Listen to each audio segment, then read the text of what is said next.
$782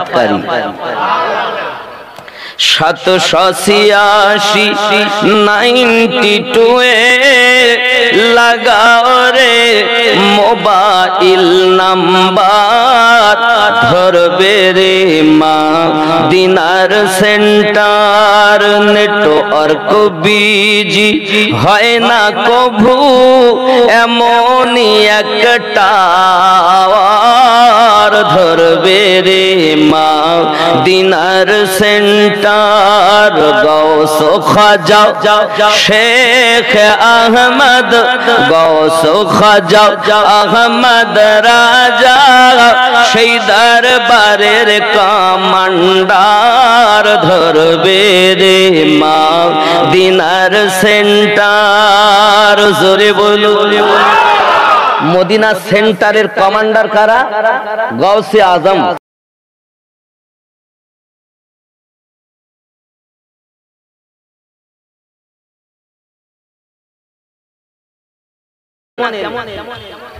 হযরতে ফাতিমা বলে আয় আমার স্বামী জানেন আপনি বিগত রাতে আমি ফাতেমা আমার আব্বা জান কি স্বপ্নের মাধ্যমে দেখেছি।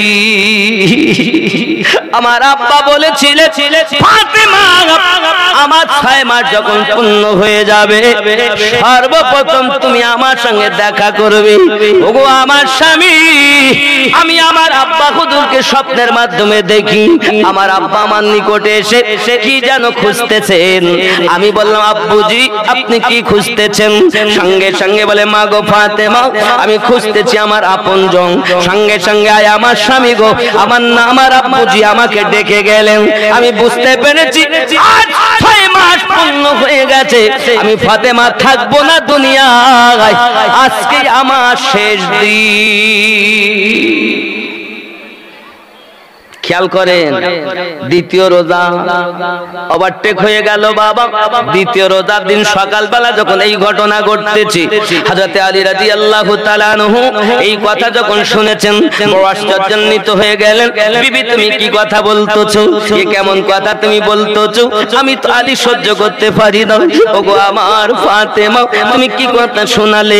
ওগো আমার স্বামী আমি আপনাকে বলি শুনুন, আমি আপনার কাছে দাবি করি আমি আপনাকে বলতে চাই আমার শর্ত হলো এটা, আমি যখন দুনিয়া থেকে ইন্তেকাল করব আপনি একটা সুন্দর মেয়ে দেখে বিবাহ করবেন আর আল্লাহর কাছে দোয়া করি যেন সেই স্ত্রীর গর্ভে আল্লাহ যেন বেশি পুত্র দান করে। কেন? আয় আমার স্বামী এই কারণে যেন আল্লাহ আপনার সেই বিবির পেটে পুত্র দেয়। কারবালায় যখন আমার হোসাইন শহীদ হবে তাদের প্রতিবাদ যেন তারা করতে পারে। এই ভালো করে শুনে নাও ইসলামের ইতিহাস। হযরতে ফাতিমাতুজ যোহরা রাদিয়াল্লাহু তাআলা আনহা স্বামীকে বিবাহ করতে বললেন। আরো বললেন আমার স্বামী গো আপনার কাছে আমার দাবি আমার যে দুটো বাচ্চা হাসান আর হুসাইন এরা যেন কান্না না করে, এরা যেন কান্না না করে, এদের দিকে খেয়াল রাখবেন। আরো একটা জিনিস আপনার কাছে দাবি করি আমার জানাজাটা রাতে দিবেন, আমার দাফনও রাতে করবেন, কারণ কাউকে সংবাদ দেবেন না ফাতেমা ইন্তেকাল করেছে। যদি আপনি পারেন অন্ধ সাহাবী হযরত উম্মে মাকতুমকে ডেকে নেবেন, আর যদি পারে তাহলে আমার আব্দুল্লাহ ভাই হযরত উসমান গনিকে ডেকে নেবেন। জোরে বলো ইসলামের ইতিহাস শোনো। ও সোনা মানিক আমার হযরত খাতুনে জান্নাত আম্মা জান আমাদের ঘটনা যখন বলেছেন বলার পরে স্বামীকে বলতেন স্বামী আমার আপনার কাছে আর একটা দাবি, আমার একটা কাগজ রাখা আছে ওই কাগজটা আপনি আমার কাফনের সঙ্গে দেবেন। নতুন কোনো কাফনের দরকার নাই, আমার আম্মা খাদিজাতুল কুবরার দেওয়া ওড়নাটা আমাকে দিবেন আর আমার আব্বা দেওয়া চাদরটা আমার কাফন বানাইয়া দেবেন। ওগো আমার স্বামী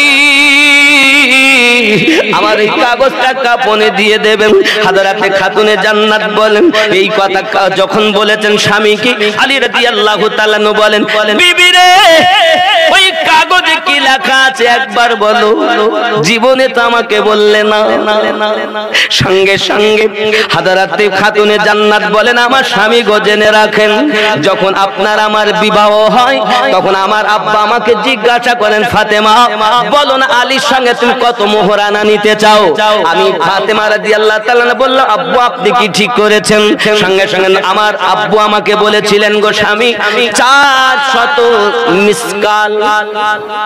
400 মিসকাল এখনকার বাজারে অনেক মূল্য। যখন তাহলে মেয়ের সঙ্গে আলোচনা করতেছে, বাপ দিনমোহর কত হবে, কততে তুমি তোমার স্বামীকে বরণ করবে? যেই আমার নবী বললেন ফাতেমা 400 মিসকাল, আমার নবী পাক বললেন, ফাতেমা তুমি কেতে রাজি হয়ে গেলে? ফাতেমা বললেন, আব্বু গো আমার একটা জানার ইচ্ছা, এই বিবাহ আপনার পক্ষ থেকে হচ্ছে না আল্লাহর পক্ষ থেকে হচ্ছে? আমার আপনার নবী বলেন, ফাতেমা তোমার সঙ্গে আলীর বিবাহ আল্লাহ পাকের পক্ষ থেকে হচ্ছে। তখন ফাতেমা বলেন, আমার স্বামী গো তাহলে আমার দিন মোহরটা অনেক কম হয়ে গেল। কি হয়ে গেল? কম হয়ে গেল। নবী আমার বলেন, ওগো ফাতেমা তুমি কিসে রাজি হবে? সঙ্গে সঙ্গে হযরতে ফাতেমা বলেন, আব্বুজি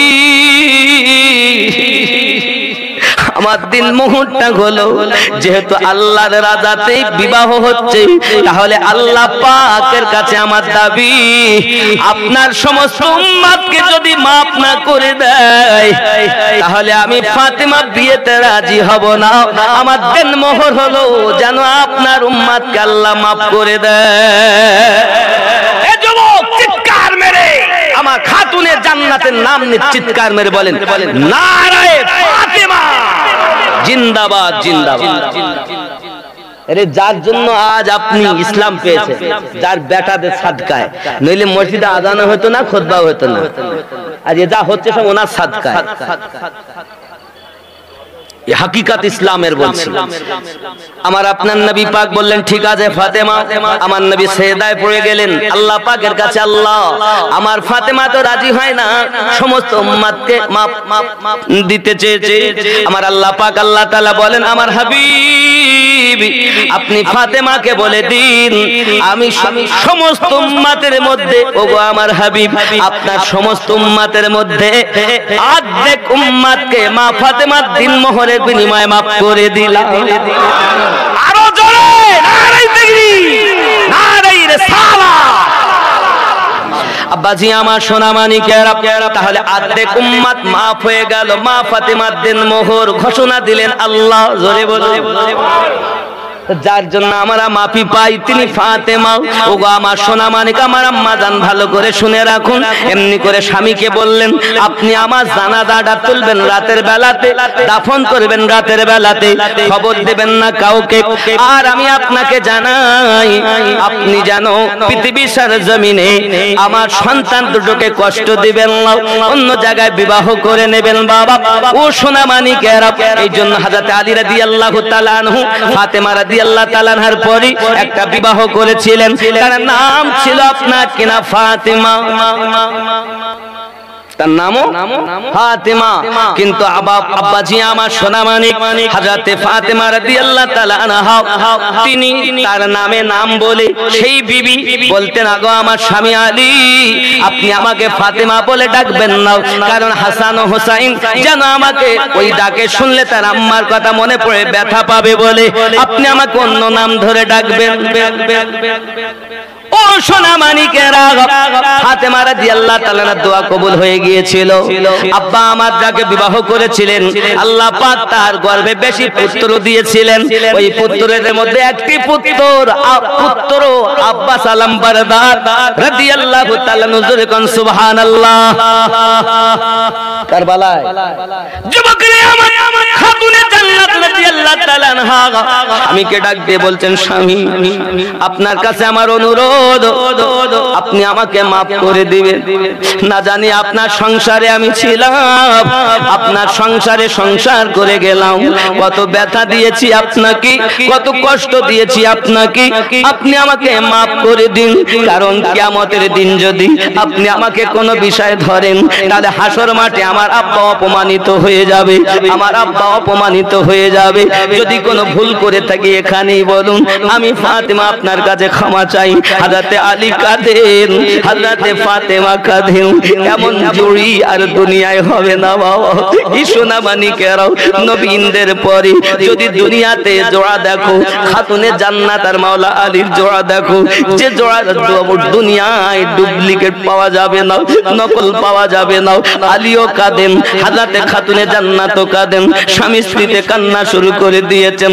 স্বামী বলেন, বিবি রে, রাহমাতাল লিল আলামিনের কন্যার যোগ্যতা আমি না, নবী আমারে দয়া করে তোমাকে দান করেছে গো বিবি। আমি তোমাকে ঘরে আনার পরে ভালো বিছানা তোমাকে দিতে পারিনি, ভালো পোশাক তোমাকে দিতে পারিনি, ভালো খাবার তোমাকে দিতে পারিনি বিবি। আমি তোমাকে 2 দিন 4 দিন পর্যন্ত না খেয়ে থেকেছো বিবি। আমার কাছে তুমি কি ক্ষমা চাইছো? ও বিবি গো, আমি তোমার প্রতি রাগ করিনি, তোমার প্রতি অসন্তুষ্ট হইনি। আমার স্বামী আমাকে বলেন মাফ করলেন কিনা? ও বাবাজি, সোনা মানিকেরা, মায়েরা, খালারা, আজ যারা আপনারা আমার বক্তব্য শুনছেন, জননী স্বামীর মনে হযরতে খাতুনে জান্নাত রাদিয়াল্লাহু তাআলা আনহা স্বামীর কাছে ক্ষমা চাইলেন, স্বামী স্ত্রীর কাছে ক্ষমা চাইলেন। ক্ষমা চাওয়ার পরে বাবারাও, ও সোনা মানিকেরাও, খাতুনে জান্নাত যখন দাবি করলেন আমার রেখে দেবেন ওই কাগজটি, ও গো স্বামী, ওই কাগজটা আমি রেখেছিলাম যেটা আপনি আমার কাফনে দিয়ে দেবেন। আমি কখনো আপনাকে বলিনি আমার স্বামী যে আমি ফাতেমা দেন মোহরের বিনিময় নবী পাকের আর্ধেক উম্মত মাফ হয়ে যাবে। এই কাগজটা আমি সাথে করে নিয়ে যাব, হাসরের মাঠে আমি আমার আল্লাহকে বলবো, আল্লাহ যে ওয়াদা দিয়েছিলেন বিবাহের জন্য, আজ আমার আব্বু জানের উম্মতকে মাফ করে দিতে হবে। সোনা মানিকেরা আমার, আজ খেয়াল করে দেখুন, হযরতে ফাতেমা যোহরা সালামুল্লাহি আলাইহা নিজ হাতে আটা গুলেছেন যখন, এমনি করে আলী বলছেন, বিবি এই আটা গুলোছো কেন? স্বামী আমার, জানি না কি হবে আমার সন্তানের জীবনে, আর তারা খেতে পাবে কিনা। আমি সুন্দর করে তাদের খাওয়াবো বলে, পানি গরম করতেছি, গোসল করাবো বলে, একটু তাদেরকে বর সাজাইয়া দেব। আমি তাদেরকে একটু শখ করে আদর করে দেখতে চাই, আর জীবনে তাদের কি হবে জানা নাই। সোনা মানিকেরা আমার, দুটো বেটাকে স্বামী স্ত্রীতে ক্ষমা চেয়ে নিলেন, এবার 2 বেটাকে কোলে করে নিয়েছেন। নেওয়ার পরে আপনার বলতেছেন, বেটা হাসান, আমি দেখতেছি আমার সামনে ভাসতেছে তুমি বিষ পান করে চেহারা নীল করে ফেলেছো বাবা, ইসলামের জন্য, নানুর উম্মতকে বাঁচানোর জন্য। সেটা আমি ফাতেমার সামনে ভাসতেছি। হুসাইনকে ডেকে বলে, বাবা হুসাইন, আমি দেখতে পাচ্ছি ফাতেমা কারবালার মাটিতে তুমি তোমার সন্তান কুরবানি করতেছো, ছোট আলী আসগার কুরবানি দিতেছো। আয় বেটা হুসাইন, রক্তে লালিহান তুমি হয়ে আছো বাবা। আমি ফাতেমা, সেটাও আমার চোখে ভাসতেছি। ও বাবা, জীবনে বেটা হাসান শহীদ হবে, বেটা হুসাইন শহীদ হবে। কোনদিন মা বলেননি আল্লাহ আমার বেটা যেন শহীদ না হয়, বরং খাতুনে জান্নাত বলেছিলেন আল্লাহ আমার হাসান আমার হুসাইন যেন ওয়াদা করে যেন নিভাতে পারে। তাদের জন্য আল্লাহ এই সবর ও ধৈর্য দান করো, যেন ইসলামের খাতিরে জীবন কুরবানি দিতে পারে। যুবকের সোনা সোনা সোনা সোনা সোনা বেটা দুটোকে বলেন বাবা রে। হযরতে আলী রাদিয়াল্লাহু তাআলা আনহু বলেন, বাবারা তোমরা 2 জন একটু তোমার নানুর কবরের মাজারের কাছে যাও। দুইজনা মায়ের আব্বুর কথা শুনে দয়াল রাসূলের রওজার কাছে গিয়েছেন, সালাম দিচ্ছেন, কিতাব বর্ণনা করেন হাসান হুসাইন উপর থেকে কথা বলতেছেন, দয়াল নবী মাজার থেকে উত্তর দিতেছেন। আমরা জিন্দা নবীর উম্মত গো, আমরা এমন নবীর উম্মত হতে পেরেছি যে নবী মাজারে জিন্দা নবী ইমাম হুসাইনের সঙ্গে ইমাম হাসানের সঙ্গে নবী কথা বলতেছেন। দরুদি রাসূল আমার বলেন, ও হাসান হুসাইন, নানু ভাই কি বলছেন? সঙ্গে সঙ্গে দয়াল নবী বলেন, হাসান ও হুসাইন, নানু ভাই তোমরা বাড়ি চলে যাও। কেন নানু, কেন? যাইয়া তোমরা তোমার মায়ের মুখ পানে বড় চাইয়া থাকো। কেন নানু? হাসান হুসাইন জেনে রাখো, আজ হলো তোমার মায়ের জন্য শেষ দিন। রোজা ধরেছে বাড়ি, ইফতার করবে তোমার মা আমার কাছে। নানু ভাই যাও যাও, যত সময় থাকো মায়ের মুখ পানে চাইয়া দেখো। আমার নবী পাক হাদিস পাকে জানিয়েছেন, কোন সন্তান যদি মায়ের মুখ পানে মায়ের নজরে চাইয়া থাকে রে বাবা, আল্লাহর নবী বলেছেন কবুল হওয়া হজের সওয়াব আল্লাহ তাদের নামায়ে আমলে দান করবে। আমি চার 5 লক্ষ টাকা ব্যয় করে হজে যাব, কবুল হইতেও পারে নাও পারে, কিন্তু মায়ের মুখ পানে তাকালে কবুল হওয়া হজের সওয়াব পাওয়া যায়। আব্বার মুখ পানে চাইলে কবুল হওয়া হজের সওয়াব পাওয়া যায়।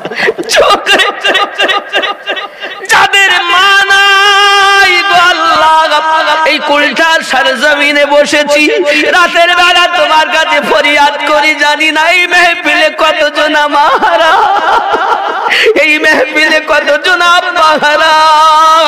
আয় আল্লাহ, আব্বা মাঝে কত নিয়ামত, যাদের দুনিয়ায় নাই তারা ভালো জানে। আমি আমিনুদ্দিন আমা হারিয়েছি, আমারও মা নাই, আমারও আব্বা নাই। আল্লাহ হযরতে হাসান ও হুসাইন কি রাসূল পাক বলেন, নানু ভাই বাড়িতে যাও আর যত পারো মায়ের দিকে চাইয়া থাকো, কারণ এটা হলো তোমাদের জন্য শেষ দেখা, আর দেখতে পাবে না ভাই। দুই ভাই কাঁদতে কাঁদতে বাড়ির দিকে এসেছে। আব্বু জিজ্ঞাসা করে, হাসান কি হলো, হুসাইন কি হলো, কাঁদো কেন? দুই ভাই ডাকতে বলতেছে, আব্বুজি আপনি না বললে কি হবে? নানু আমাদের বলে দিয়েছি আমরা বুঝি আর মা দেখতে পাবো না। জানি না কার মা নাই, মায়ের কবরের কাছে যান, আব্বার কবরের কাছে যান। আব্বা মা আপনার আমার জন্য বড় নেয়ামত।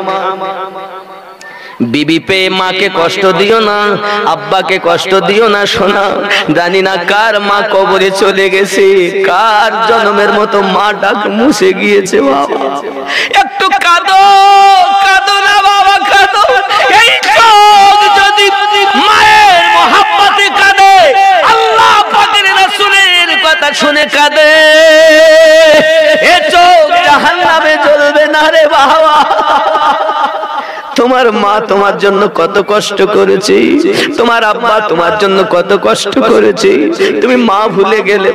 আছে আমরা পাপী কিনা বলি, মিথ্যা আমরা বলি, সুদ আমরা খাই, পরের জমি আল ঠেলে চাষ আমরা করি, নামাজ আমরা অনেক কাজা করি, এমন কি পড়িও না,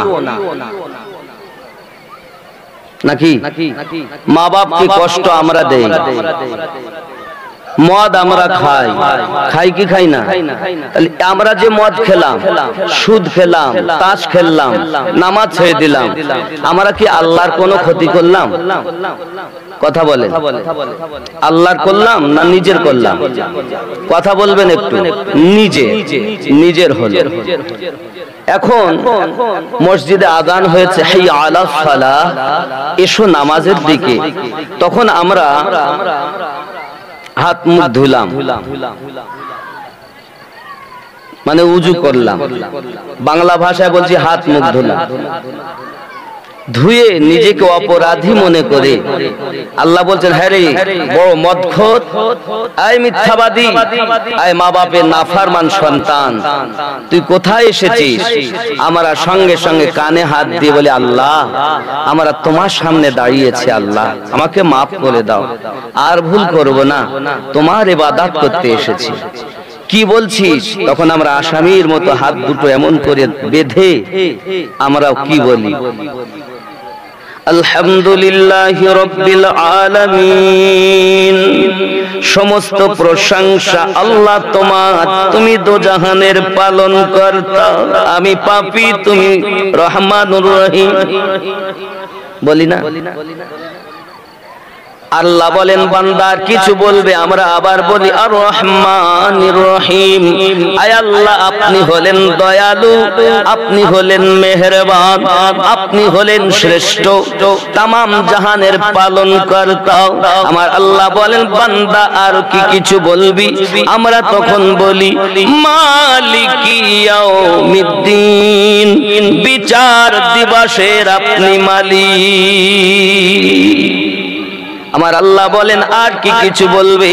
সঙ্গে সঙ্গে আমরা বলি আল্লাহ ইয়্যাকা না'বুদু ওয়া ইয়্যাকা নাস্তাঈন। বাংলাতে আমরা এটা অর্থ, আমরা তোমারই ইবাদত করি, তোমার কাছে সাহায্য প্রার্থনা বলেছি। আল্লাহ আমার দ্বারাতে কত কুকর্ম হয়ে গেছে গো মালিক, আপনি বিচার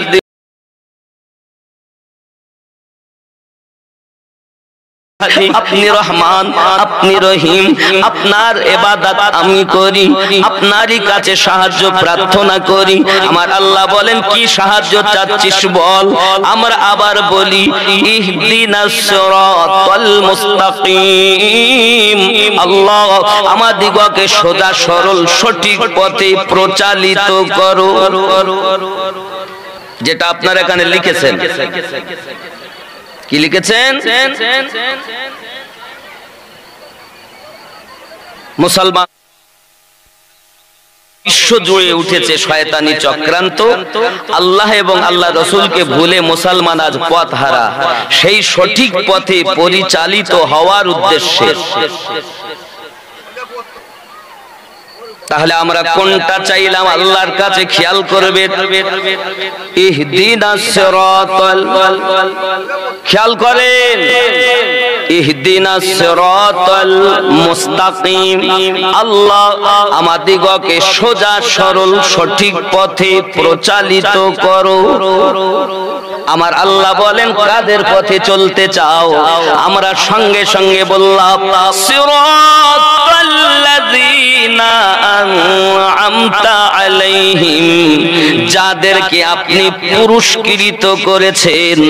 তাহলে বোঝা গেল সঠিক পথ হলো ওইটা, সিরাতাল্লাযীনা আন'আমতা আলাইহিম, যেটা খুব ভালো করে বুঝবেন। পথ শুধু শোনা লয়, কিছু নিয়ে যাওয়া। সিরাতাল মুস্তাকিম কোনটা? সোজা পথ, সঠিক পথ কোনটা? সিরাতাল্লাযীনা আন'আমতা আলাইহিম। এটি কি আমার কথা না আল্লাহর কথা? ঠিক কি না? আমরা পরবর্তীতে আবার আল্লাহর কাছে বলি, আল্লাহ এদের পথে চালিও, অন্য পথে চালিও না, গায়রিল মাগদুবি আলাইহিম ওয়ালাদ-দাল্লিন।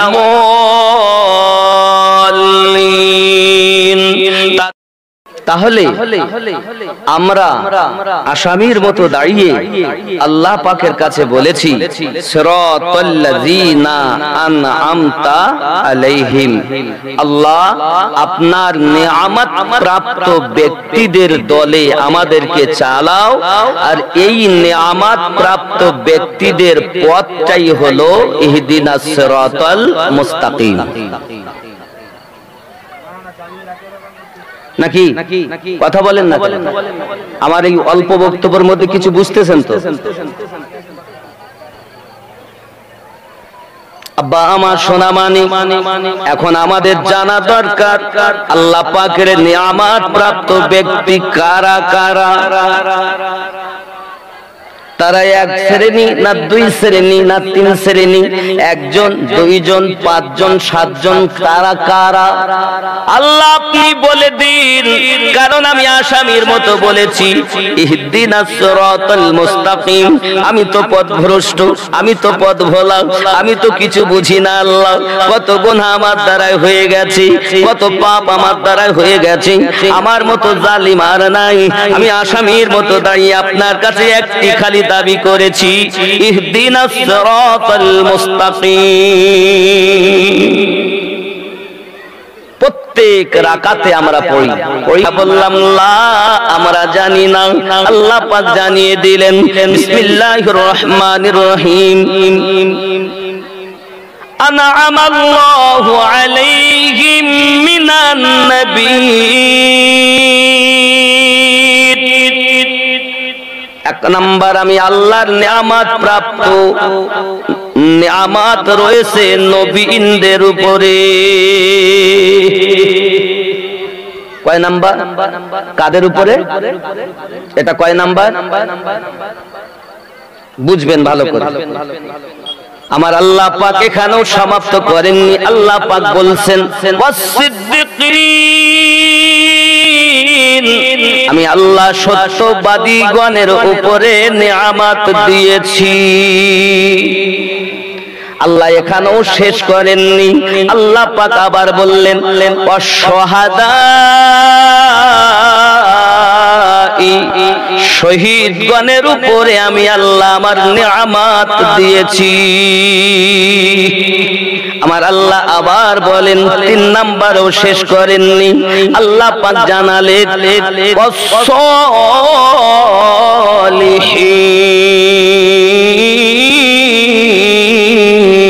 ওয়াসসালিহিন। জোরে বলো। চার শ্রেণীর উপরে আমি আল্লাহর নিয়ামত। তাহলে এই নিয়ামত প্রাপ্ত ব্যক্তিদের দলে যারা, ইহদিনাস সিরাতাল মুস্তাকিম হলো তারা। এই ভালো করে বুঝবেন, কোরআন বুঝতেছেন তো নাকি আব্বাজি আমার সোনা মানিকেরা? তাহলে এক নাম্বার নবীন। তাহলে নবীগণ কতজন? 1,24,000 নবী। কিন্তু আপনারা শুনেছেন নবী তো 1,24,000, রসুল আছে তার মধ্যে। তাহলে রসুল কতজন জানা দরকার। আমার আল্লাহ পাক বলেন, আল্লাহ পাকের নবী সুন্দর করে জানিয়েছেন 313 জন, মতান্তরে 314 জন হলো রসুল। বাকি সবাই নবী। যত নবী এবং রসুল আমি আল্লাহ জগতে পাঠিয়েছি, সমস্ত রসুলদের মধ্যে শ্রেষ্ঠতম রসুল আমাদের নবী।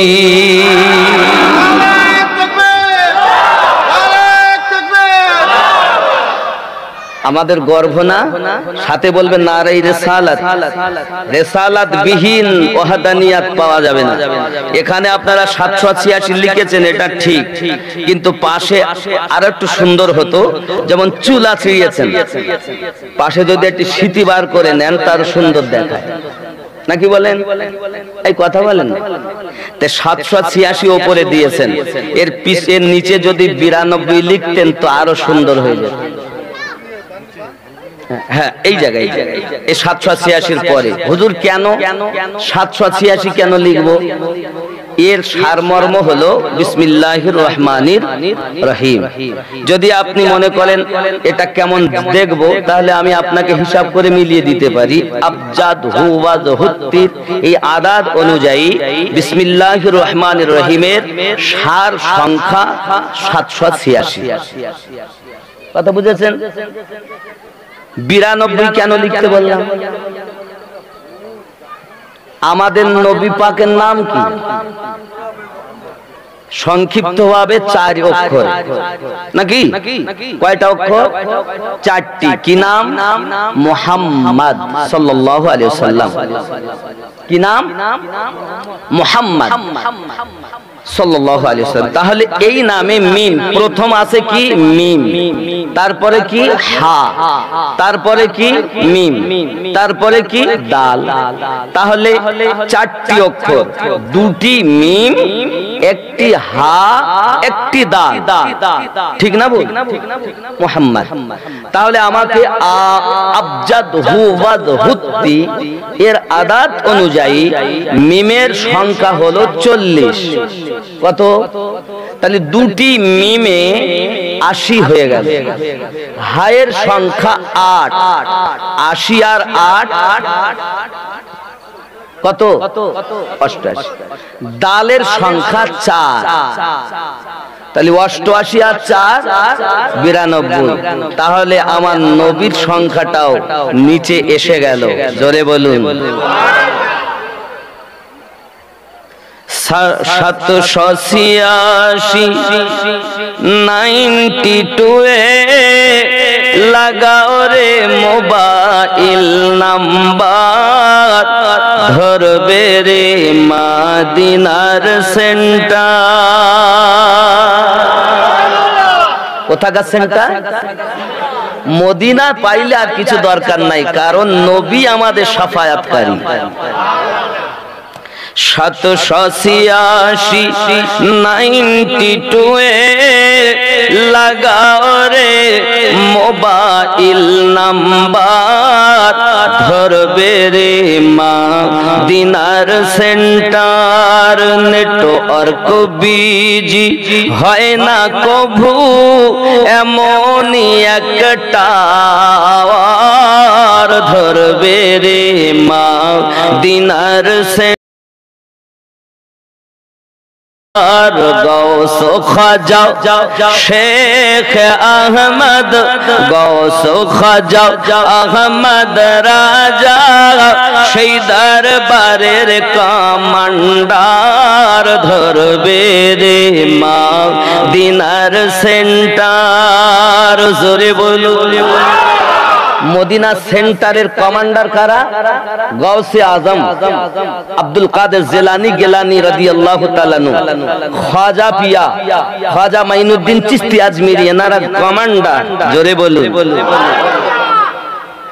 গৌস খাজা শেখ আহমদ, গৌস খাজা শেখ আহমদ বলতে কে জানেন? ইমামে রব্বানি মুজাদ্দিদ আল ফেসানি। জোরে কোন সুবহানাল্লাহ। যিনি পাঞ্জাবে। একটু কাছে আগিয়ে আসেন বাবা, আমি জানি নবী প্রেমিকদের ওলি প্রেমিকদের আগমন হয়েছে। একটু কাছে আসেন বাপ।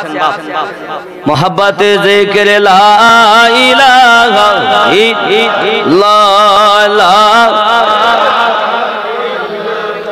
লা ইলাহা ইল্লাল্লাহু মুহাম্মাদুর সাল্লাল্লাহু আলাইহি ওয়াসাল্লাম। নেটওয়ার্ক বিজি হয় না কভু, এমনই একটা ধরবে রে মদিনার সেন্টার। নামাজ শেষে মুক্ত হস্তে কল করো একিন করে, কল করো একিন করে। নামাজ শেষে মুক্ত হস্তে কল করো একিন করে, তখন তোমার রিসিভ হবে সে আল্লাহর দরবারে, দোয়া কবুল হবে তোমার। অপশন করো সবটার, ধরবে রে মদিনার সেন্টার।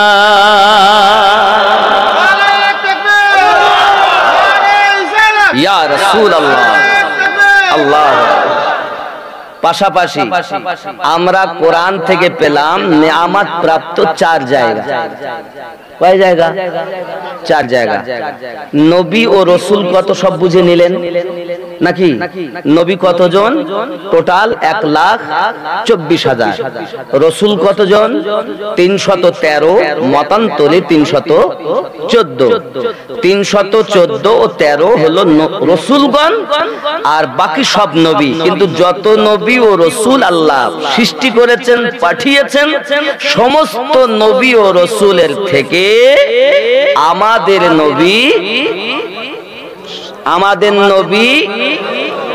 নিকৃষ্ট।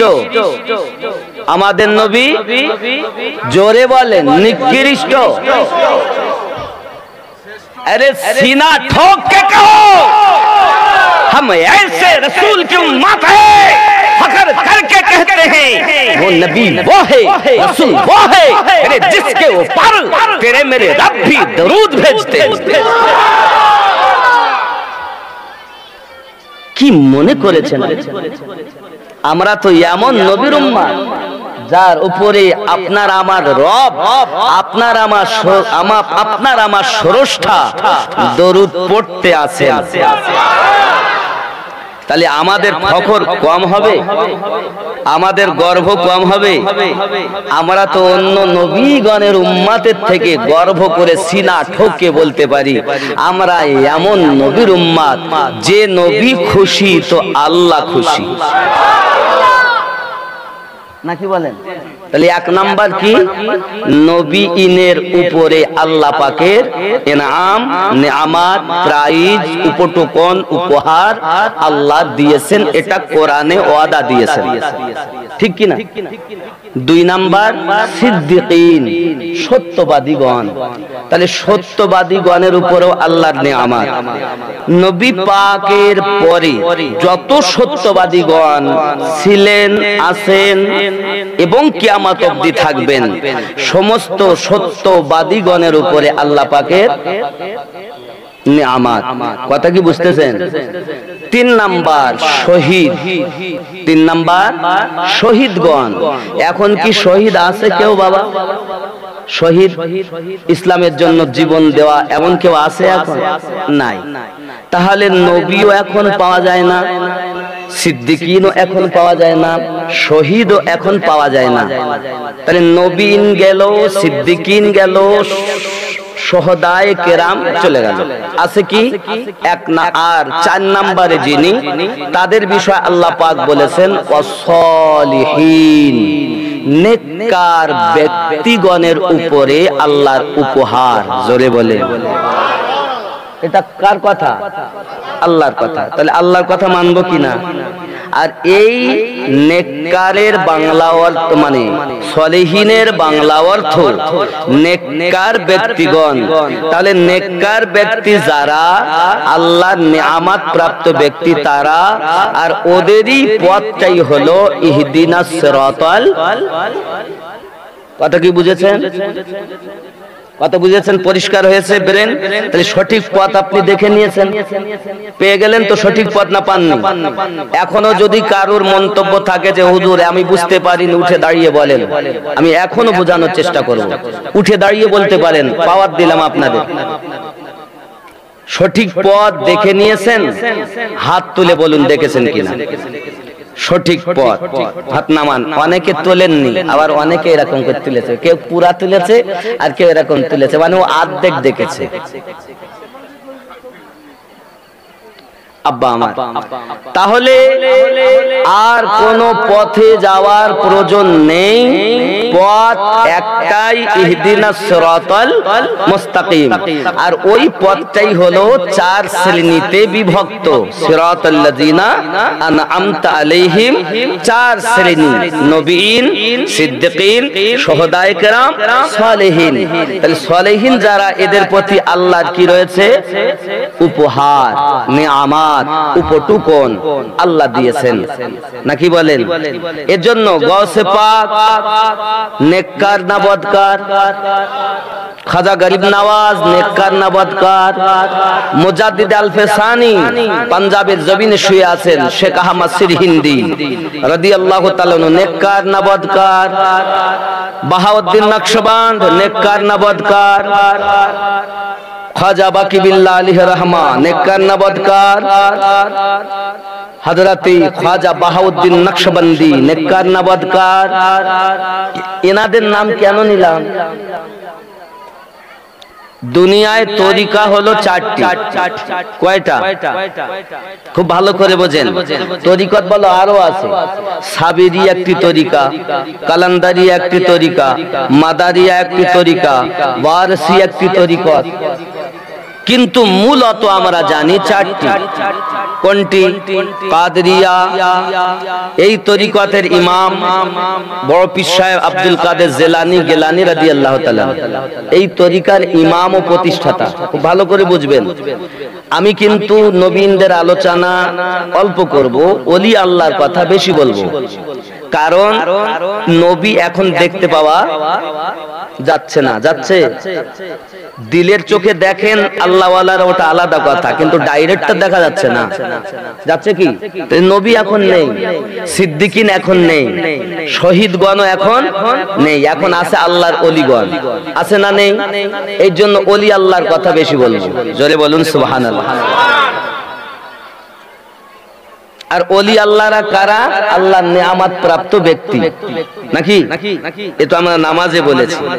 নামাজে বললাম তাদের পথে চালাও, ওলি আল্লাহর পথে চালাও, সিদ্দিকিনের পথে চালাও, শহীদের পথে চালাও, নবীনদের পথে চালাও।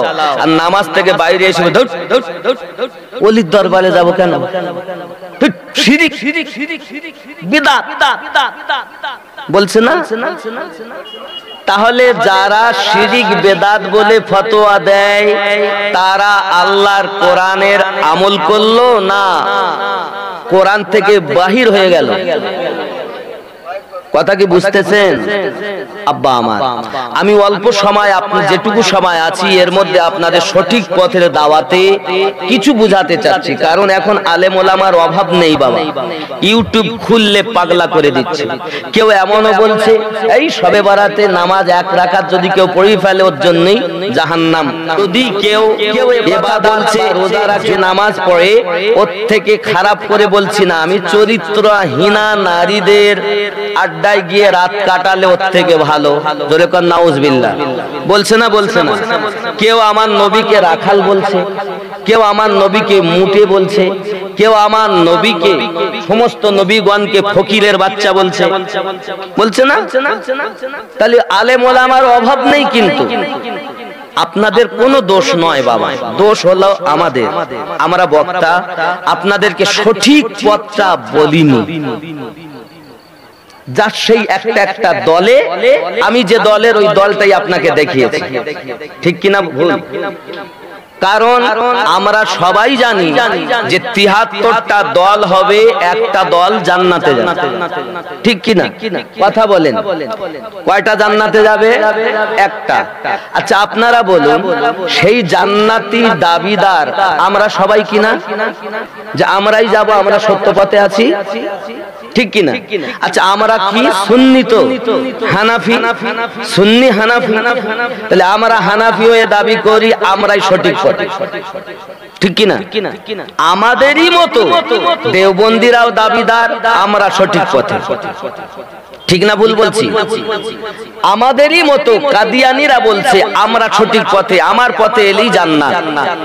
আমাদেরই মতো ওয়াহাবীরাও দাবি করছে আমাদের পথে জান্নাত, ঠিক কিনা ভুল বলছি? যেহেতু আপনারা সত্য পথের সন্ধানে লিখেছেন এখানে, তাই আমি এতগুলো বলছি, নিলে বলতাম না। খুব ভালো করে বুঝবেন। শিয়া সম্প্রদায় যারা, তারাও বলছে আমাদের দলটাই জান্নাতি দল, নাকি? কাদিয়ানীরা বলে আমাদের দলটাই জান্নাতি দল, লামোঝাবিরা বলে আমাদের দল জান্নাতি দল, দেওবন্দিরা বলে আমাদের দল জান্নাতি দল, মাওদুদিরা বলে আমাদের দল জান্নাতি দল, খারেজিরা বলে আমাদের দল জান্নাতি দল, রাফজিরা বলে আমাদের দল জান্নাতি দল, সুন্নিরা বলে আমাদের দল জান্নাতি দল। সবাই তো ঠিকই নিয়ে বসে আছে, ঠিকা সবাই ঠিকা নিয়ে বসে আছে যে আমার দলই জান্নাতি দল। তাহলে এই পরিবেশে আমরা কেমন করে বুঝবো কোন দলটা জান্নাতি? ঠিক কিনা বলে?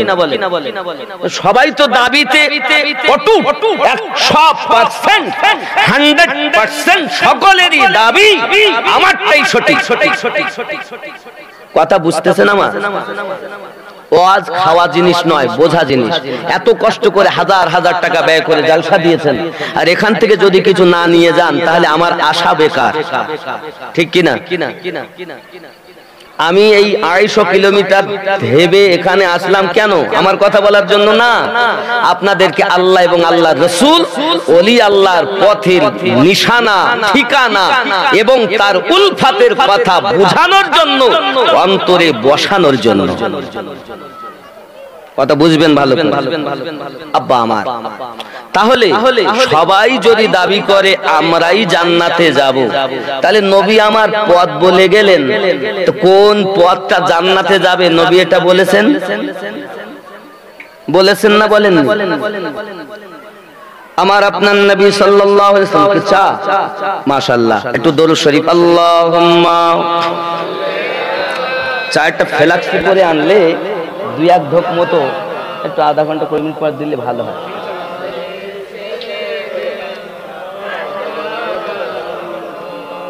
খুব ভক্তি ভরে আল্লাহুম্মা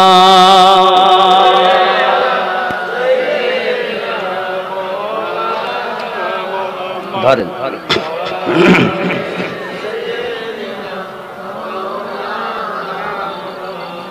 আব্বাজি আমার সোনা মানিক, তাহলে এখন সবাই দাবিদার হলো জান্নাতি পথ আমাদের পথ।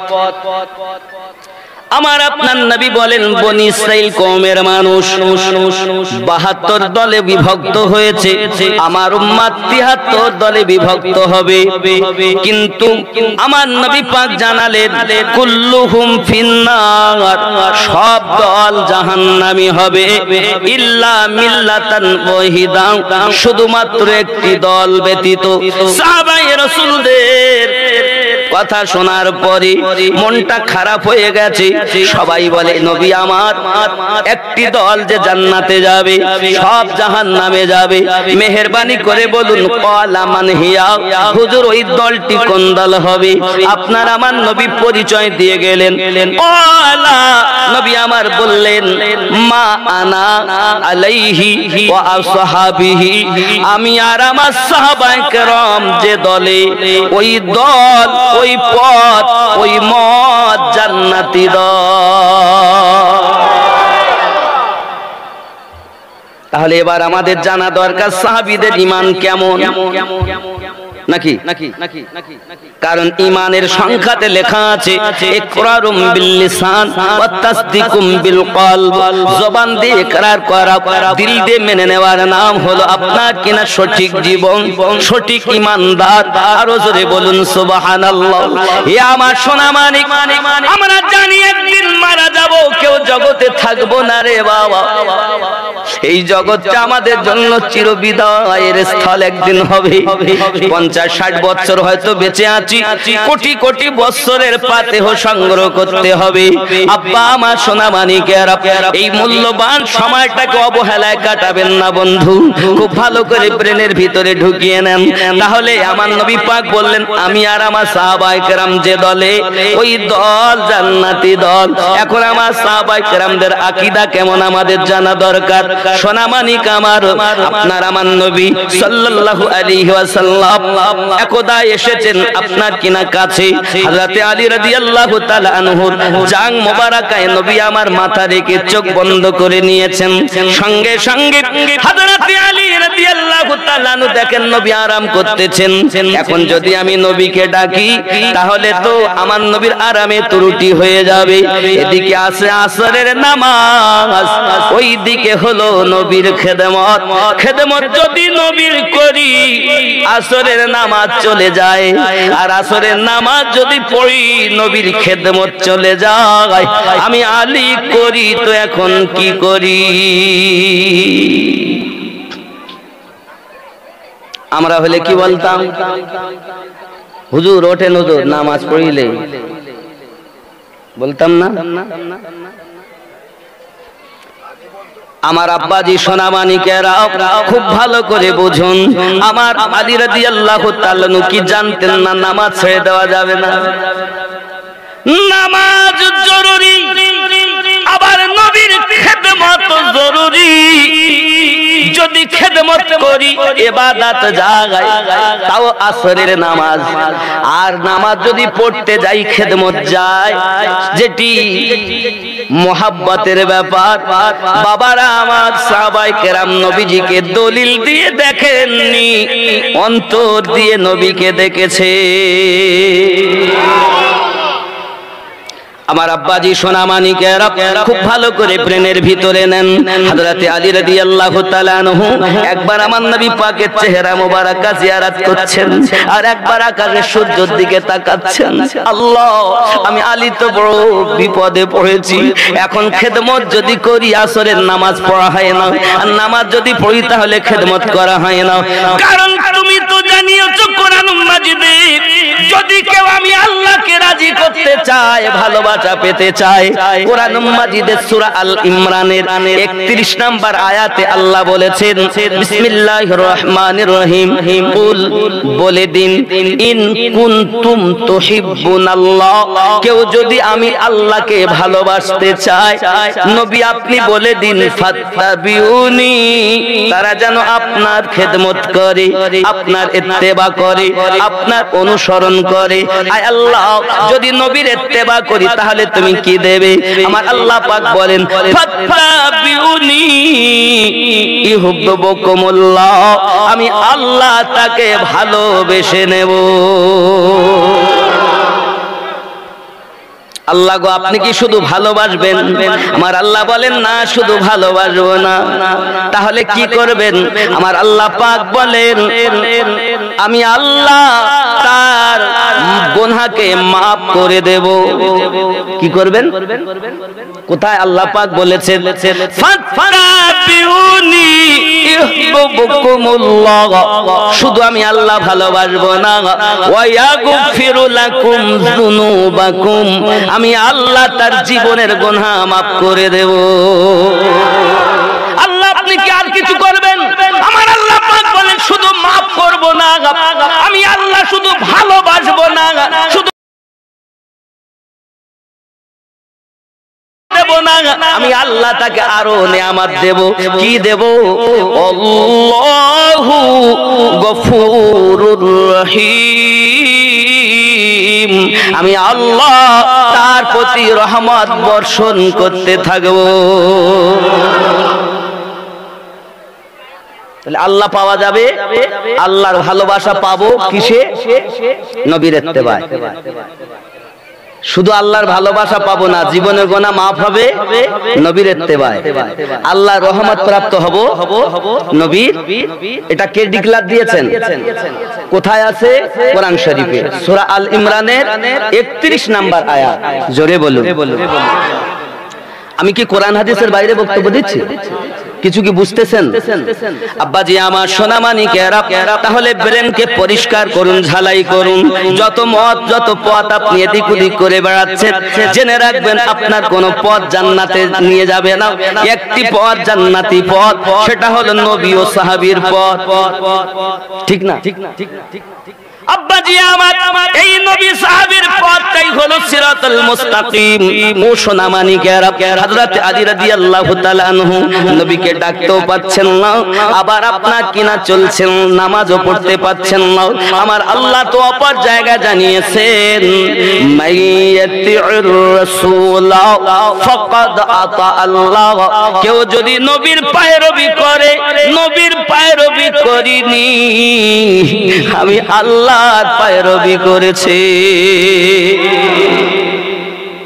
এই জন্য আমি গজলে বলেছি, আল্লাহ মানা নবী মানা নয়, নবী মানলে আল্লাহ মানা হয়। আল্লাহ মানা নবী মানা নয়, নবী মানলে আল্লাহ মানা হয়। এ কথা আমিনুদ্দিনের নয়, আল্লাহ তাআলা কোরআন পাকে কয়। আল্লাহ মানা নবী মানা নয়, নবী মানলে আল্লাহ মানা হয়। বন্ধুরে আমার, ব্রেন পরিষ্কার করুন। হযরত আলী কারামাল্লাহু ওয়াজহুল কারীম তেমনি করে রাসূলে পাককে ডাকলেন না যখন সূর্যটা অস্তমিত হয়ে গেল, তার মানে আসরের টাইম ওভারটেক হয়ে গেল। আসরের সময়টা যখন ওভারটেক হয়ে গেল, মাওলা আলী রাদিয়াল্লাহু তাআলা চোখে পানি চলে এসেছে। আহারে, এক ওয়াক্ত নামাজের জন্য যিনি কাঁদেন তিনি হযরতে আলী কারামাল্লাহু ওয়াজহুল কারীম। আর আমাদের কত নামাজ চলে যায়, কত নামাজ আমরা ছেড়ে দেই। একবার আল্লাহর দরবারে কাঁদি নাও, একবার আল্লাহর কাছে রোনাজারি করি নাও। আমার নবী বলেন, মা আনা আলাইহি ওয়া আসহাবিহি, আমি আমার সাহাবায়ে কেরাম যে দলে, ওই দলটি হলো জান্নাতি দল। তাহলে বোঝা গেল তাদের জীবনের নামাজ যদি চলে যায়, এক ওয়াক্ত নামাজের জন্য চোখে পানি এসে যায়। আর আমাদের কত নামাজ চলে যায়, একবারও কাঁদি না। জলসা দেই কিন্তু নামাজ নাই, আছে না নাই? কমিটিতে 20-30 জন মতো ছেলে আছে, কমিটিতে সুন্দর করে কালেকশন দিয়ে জলসা করে, ভালো জিনিস। বাবারে, পাশাপাশি যদি তওবা করে একটু নামাজি হতে আরো ভালো হতো, ঠিক না? আব্বাজি আমার খুব ভালো করে ব্রেনের ভিতরে রাখুন, হযরত আলী রাদিয়াল্লাহু তাআলা চোখ দিয়ে পানি যখন টস করে পড়ে গেল, বাবা সঙ্গে সঙ্গে আমার দরুদি নবী বলেন, আলী কি খবর? হুজুর, আমার আসরের নামাজ পড়া হয়নি, আমি আলী বড় বেকারার হয়ে গেছি, নামাজে আসর আমার কমে গেল। আমার নবী বলেন, আলী আমাকে ডাকলেন না কেন? সঙ্গে সঙ্গে আলী বলেন, হুজুর, আমি যদি ডাকি আপনার ঘুমের ব্যাঘাত ঘটে যাবে, আরামে ত্রুটি হয়ে যাবে, তাই আমি ডাকিনি, নামাজ আমার চলে গেল। আমার নবী বলেন, আলী এখন তুমি কি বলতে চাও? ওগো দরুদি, আপনি তো সেই নবী যে রাজি হলে আল্লাহ রাজি হয়। আমি আলী আসরের নামাজ কাজা পড়ব না, আদায় করতে চাই। আলী জানেন रसूल वो रसूल है, नबी वो नबी है, कौन देता है देने को मुंह चाहिए, देने वाला है सच्चा हमारा नबी।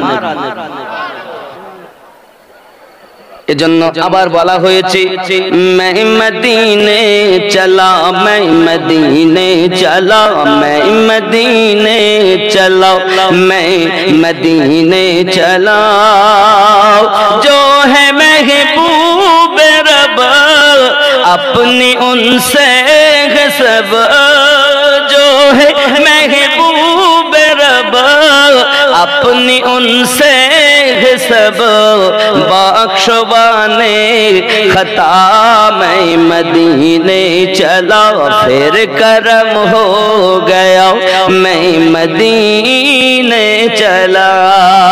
जोरे बोले বাবা। হযরত আলী রাদিয়াল্লাহু তাআলা বলেন, হুজুর, আমি নামাজ আদায় করি। আচ্ছা, আমার নবী কি সূর্য এনে দিতে পারেন? জোরে বলুন। আল্লাহ পাক তো আগেই বলেছেন, মিনান নবীন, আমি নিয়ামত দিয়েছি নবীনদের উপরে। জোরে বলে। সাহাবীদের আকীদা, নবী এমন নবী যে খুশি তো আল্লাহ, নাকি? হযরত আলী রাদিয়াল্লাহু তাআলা এই কথা যখন জানালেন, আমি আলী নামাজ আদায় করব গো নবী, আমার আপনার নবী সঙ্গে সঙ্গে দুটি হাত উঠিয়ে দিলেন, আল্লাহ, আলী আসরের নামাজ পড়তে চায়, সূর্যটাকে পুনরায় আসর বানায়া দাও। পৃথিবীর ভিতরে দ্বিতীয়বার কখনো সূর্য আসেনি গো বাবা। আমার আপনার নবী মাওলা আলী রাদিয়াল্লাহু তাআলার জন্য সূর্যকে পুনরায় উদিত হওয়ার কথা বললেন। আমার আল্লাহ পাক আল্লাহ তাআলা বলেন, হাবিব আমার, আপনি কাঁদবেন না, আপনি মাথাটা উঠিয়ে নেন, আপনি মাথাটা উঠিয়ে নেন, দেখুন চাইয়া আমি সূর্য পুনরায় আসরের টাইম বানাইয়া দিয়েছি। জোরে বলি। আমরা এমন নবীর উম্মত যে নবীর খুশিতে আল্লাহ খুশি হয়, যে নবীর রাজিতে আল্লাহ রাজি হয়। ও যুবকেরা, এই জন্য আমি বলেছি, আল্লাহর নবী ছাড়া খোদা পাবি না রে দিওয়ানা, আল্লাহ আল্লাহর নবী ছাড়া খোদা পাবি না, আল্লাহর ওলি ছাড়া নবী পাবি না রে দিওয়ানা, আল্লাহর ওলি ছাড়া নবী পাবি না। আল্লাহ বলেন কোরআন পাকে, যদি পেতে চাও আমাকে গিয়ে ধরো নবীর দামান খানা রে দিওয়ানা, আল্লাহর নবী ছাড়া খোদা পাবি না। দুনিয়া চাই আল্লাহ কে রাজি, আল্লাহ চায় নবীকে রাজি। কি গো, আমরা জালসা দিয়েছি আল্লাহ কিসে খুশি হবে? নামাজ পড়ি আল্লাহ কিসে খুশি হবে? নাকি দান ধন করি আল্লাহ কিসে খুশি হবে?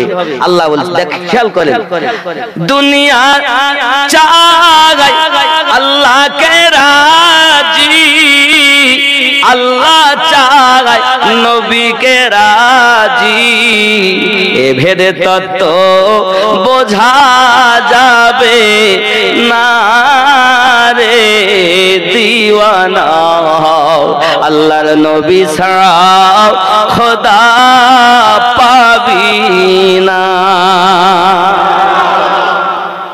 বন্ধু আমার, নবী পাককে আল্লাহ পাক জানান আমার হাবিব, আপনি আর কাঁদবেন না, সিজদায় পড়ে মাথা উঠান, আপনি যাতে রাজি আমি আল্লাহ তাতে রাজি। চাইয়া দেখেন সূর্য আসরের টাইম হয়ে গেছে, আমার নবী মাথা উঠালেন, মাথা উঠানোর পরে বললেন, আলী গো দেখো সূর্য উদিত হয়েছে, আসরের টাইম, তুমি নামাজ আদায় করো।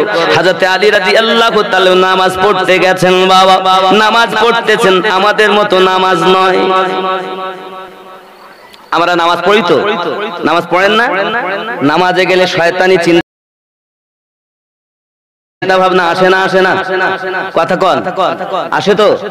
এখন বলতেছে আপনি হয়তো নামাজ পড়তে গেলেন, নামাজ পড়তে যাওয়ার পরে পেলেন আপনার অন্যদিকে গেল ব্যবসায়, মেম্বারের মেয়েকে ভালোবাসেন তার দিকে, ছেলে মেয়ের দিকে, বিভিন্ন চিন্তা ভাবনায় আপনি মেম্বারি করেন।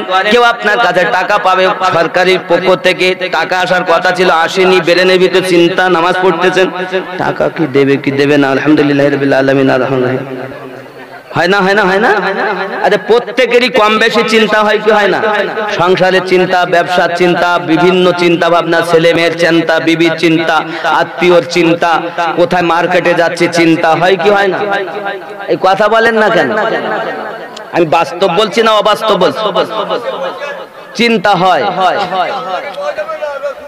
বাবাজি আমার খেয়াল করুন, এখন যে চিন্তা আপনার আমার ব্রেনের ভিতরে কেন হয়? আমার আল্লাহ পাক কোরআন শরীফে সূরা নাসে বলে। আচ্ছা অনেকের জায়গা হচ্ছে না, একটু কাছে দরকার, একটু কাছে আসুন, একটু কাছে আসেন বাবা, অনেকে দাঁড়িয়ে আছেন, জায়গা করে দেন। এক মুসলমান আর এক মুসলমানের জন্য বন্ধু ভাই, আসুন একটু কাছে কাছে। লা ইলাহা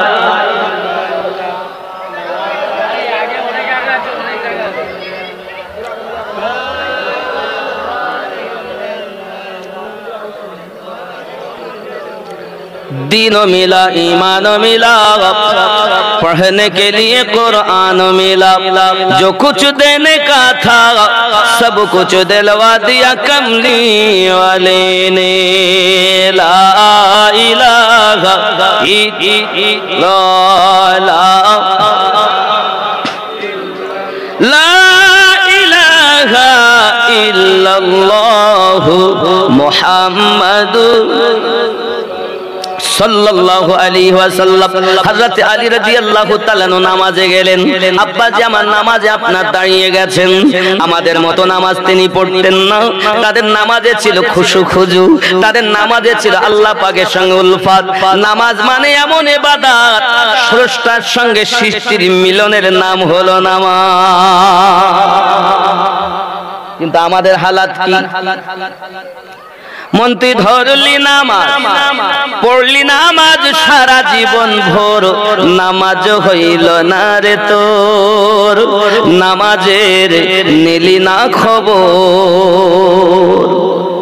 মসজিদেতে আজান দিলে সবার আগে যাও, মসজিদ থেকে বাইরে এসে সুদের টাকা খাও, নামাজ হইল না রে তোর, নামাজের নিলি না খবর।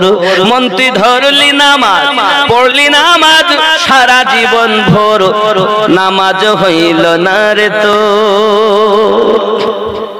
ঠিক না?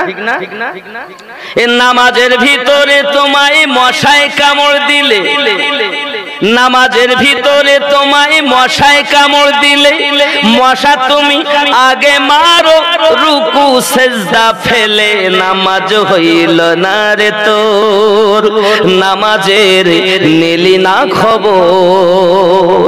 এ নামাজ তুমি ধর্ম জানো, চুরি তোমার পেশা, নামাজ তুমি ধর্ম জানো, চুরি তোমার পেশা, ওই নামাজ তোমার কবুল হবে কেমনে করলে আশা, নামাজ হইল না রে তোর, নামাজের নিলি না খবর।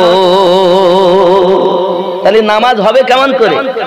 এ দাড়ি টুপি হাব্বা জুব্বা সবই তোমার সাদা, দাড়ি টুপি হাব্বা জুব্বা সবই তোমার সাদা, মনের মধ্যে তিল পরিমাণ থাকলে তোমার কাদা, নামাজ হইল না রে তোর, নামাজের নিলি না খবর। মন্ত্রী ধরলি নামাজ, পড়লি নামাজ সারা জীবন ভোর, নামাজ হইল না রে তোর। তাহলে নামাজ হবে কেমন করে? নামাজের ভিতরে যদি মোহাব্বত দেখতে চাও, আলী রাদিয়াল্লাহু তাআলা নুকে দেখে নাও। জোরে বলো। কিতাব বর্ণনা করে জিহাদের মাঠে হযরত আলী রাদিয়াল্লাহু তাআলা নবী পাকের পক্ষ হয়ে যুদ্ধ করতে গেছেন। কাফেররা তীর চালিয়েছেন, ওই তীরটা পায়ের ভিতরে ঢুকে গেছে। বাবা, এমন সময় তীরে যখন হাত দেওয়া যায়, মাওলা পাক কান্না করতেছেন, চিৎকার মারতেছেন, খবরদার আমার তীরে কেউ যেন হাত দিও না, আমি আলী সহ্য করতে পারি না। আমার দয়াল নবী বলেন, খবরদার তীরে হাত দেবে না। আলী রাদিয়াল্লাহু তাআলা যখন নামাজে শক্ত হয়েছে, আমাদের মতো তো তিনি নন, আমার একটু কষ্ট হয়েছে নামাজ পড়বো না, তিনি তো তেমন নন, তিনি তো এক ওয়াক্ত নামাজ কাজা করবেন না। বাবা, হযরত আলী রাদিয়াল্লাহু তাআলা নামাজের জন্য যখন রেডি হয়েছে, নামাজ পড়তেছেন, আমার নবী পাক অর্ডার দিলেন, সাহাবে রাসূল তীরটা বার করে নিয়েছেন। হযরত আলী নামাজ পড়তেছেন, কোনো খবর নাই, ওহ আহা শব্দ আর নাই, চিৎকার মেরে কান্নাকাটি আর নাই। হযরত আলী রাদিয়াল্লাহু তাআলা আনহু তীরটা বার করা হলো, নামাজ সমাপ্ত হয়ে গেল।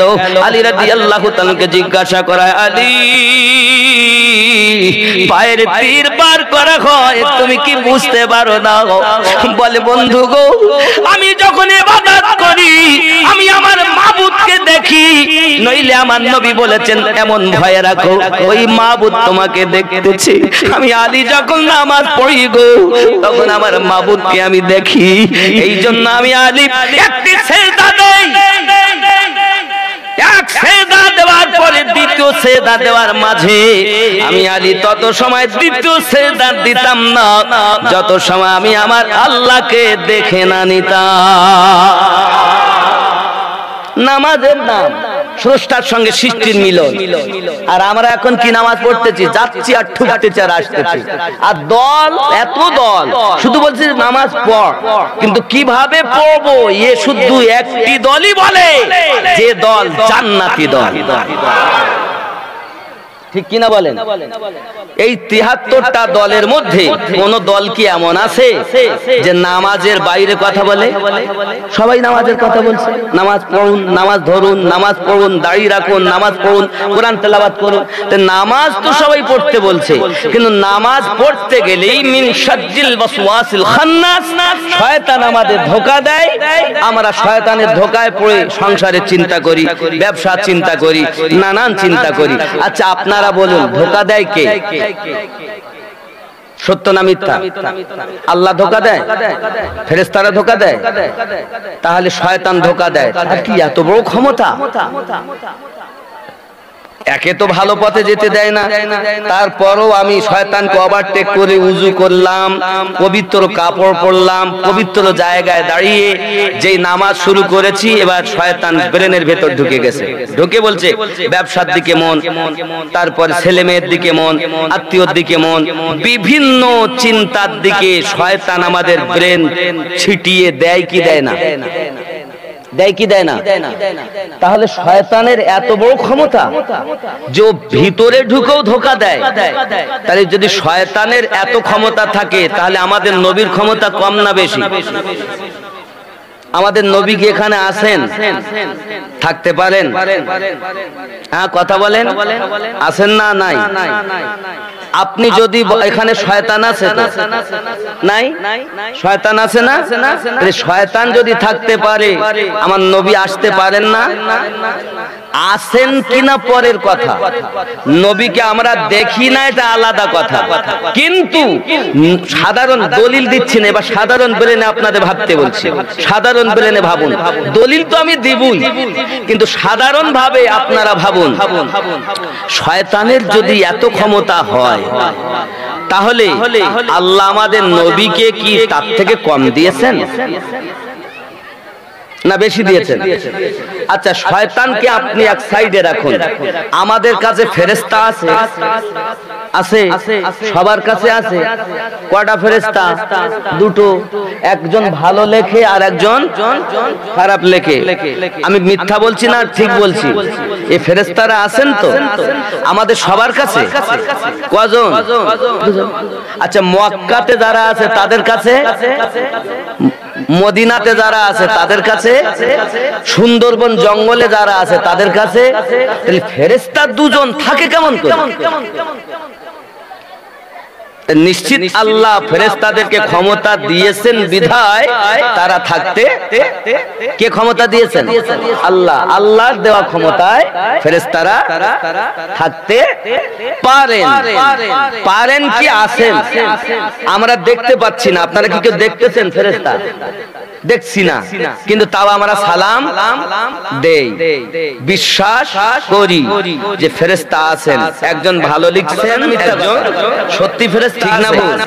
যে ফেরেশতা আমাদের ভালো মন্দ লেখেন, ওই ফেরেশতারও যিনি নবী তিনি আমাদেরও নবী। খুব ভালো করে ব্রেনে বুঝবেন। তাহলে ফেরেশতাদের থেকে নবী পাকের ক্ষমতা আল্লাহ কম দিয়েছেন না বেশি? যারা বলে বেশি তারা সঠিক জান্নাতি দল, আর যারা বলে না না ফেরেশতা থাকতে পারে তো নবী হয়তো নাই, হয়তো যদি নাই বলে তাহলে তার ফেরেশতার প্রতি ঈমান বেশি হয়ে গেল, নবীর প্রতি। তাহলে যেই নবীর প্রতি কম হয়ে যাবে তাকে কি আর ঈমানদার বলা যাবে? ফতোয়া আপনারা দেন, আমি দেব। আমি কিন্তু সঠিক পথের দিশা আপনাদের দিচ্ছি।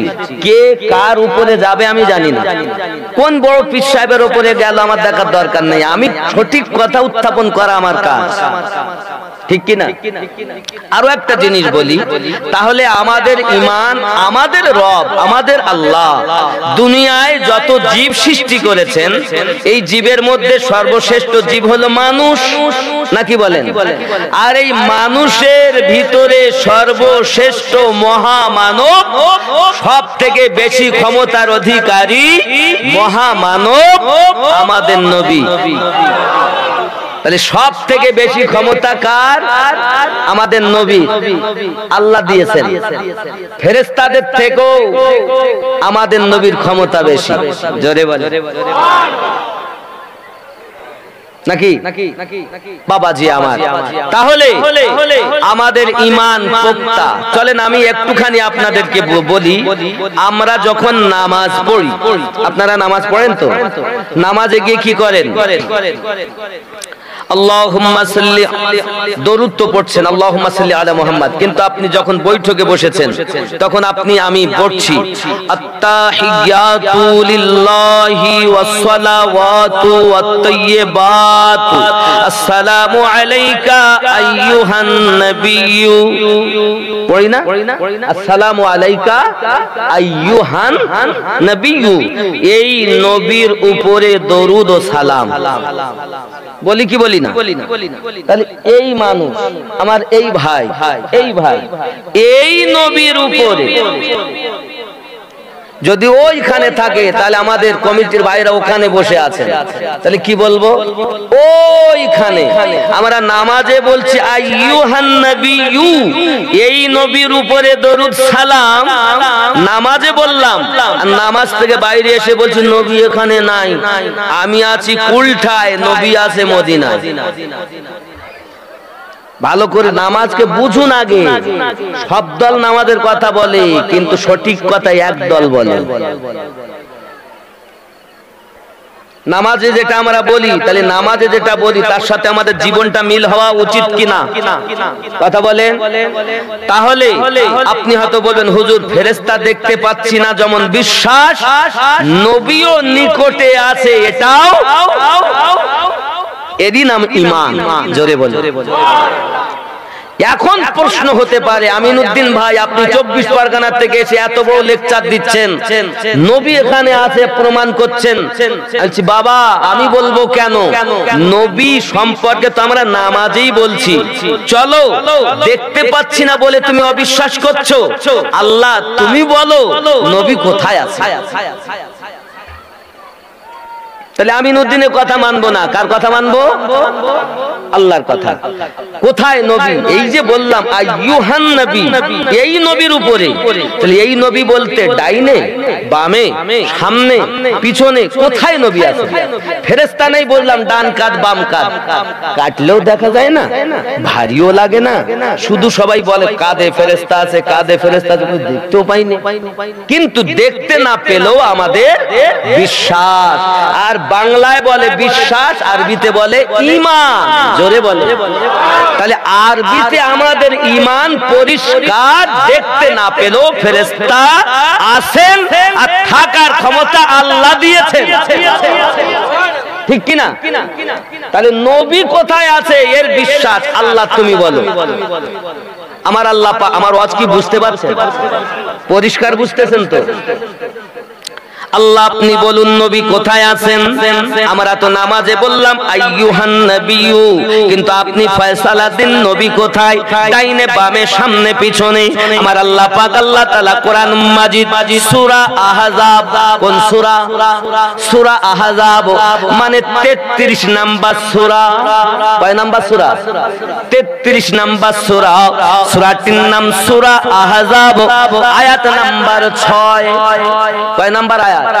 6 নাম্বার আয়াত। আল্লাহ পাক বলেন বিসমিল্লাহির রহমানির রহিম, আন-নাবিয়্যু আওলা বিল মুমিনিনা মিন আনফুসিহিম, প্রত্যেক মুমিনের জানের থেকে আরো নিকটে নবী হাজির। আমি মুমিনের জানের থেকে আরো নিকটে রেখেছি। আর ও বেটা বলে নবী এখানে নাই, নবী মদিনায়। আসলে নবী যে থাকতে পারেন এটারই নাম হলো ঈমান, কিন্তু শরীয়তে নবী শুয়েছেন মদিনায়, হাকিকাতে নবী আছে তার প্রেমিকের সিনা। ঠিক কিনা? তুমি নবীকে মদিনায় খুঁজছো, বেলায়াতে মুর্শিদ হইয়া আসিলেন দিনের নবী, মুর্শিদকে না পাইলে কি আর রাসূল পাবি। হায় হায় খেয়াল করেন, বেলায়াতে মুর্শিদ হইয়া আসিলেন দিনের নবী, মুর্শিদকে না পাইলে কি আর রাসূল পাবি। খেয়াল করেন, দেখেন কত সুন্দর। রাসূল জন্ম নিল মক্কা, গেলে তারে যায় না দেখা, কি দেখতে যাবি। রাসূল জন্ম নিল মক্কা, গেলে তারে যায় না দেখা, কি দেখতে যাবি।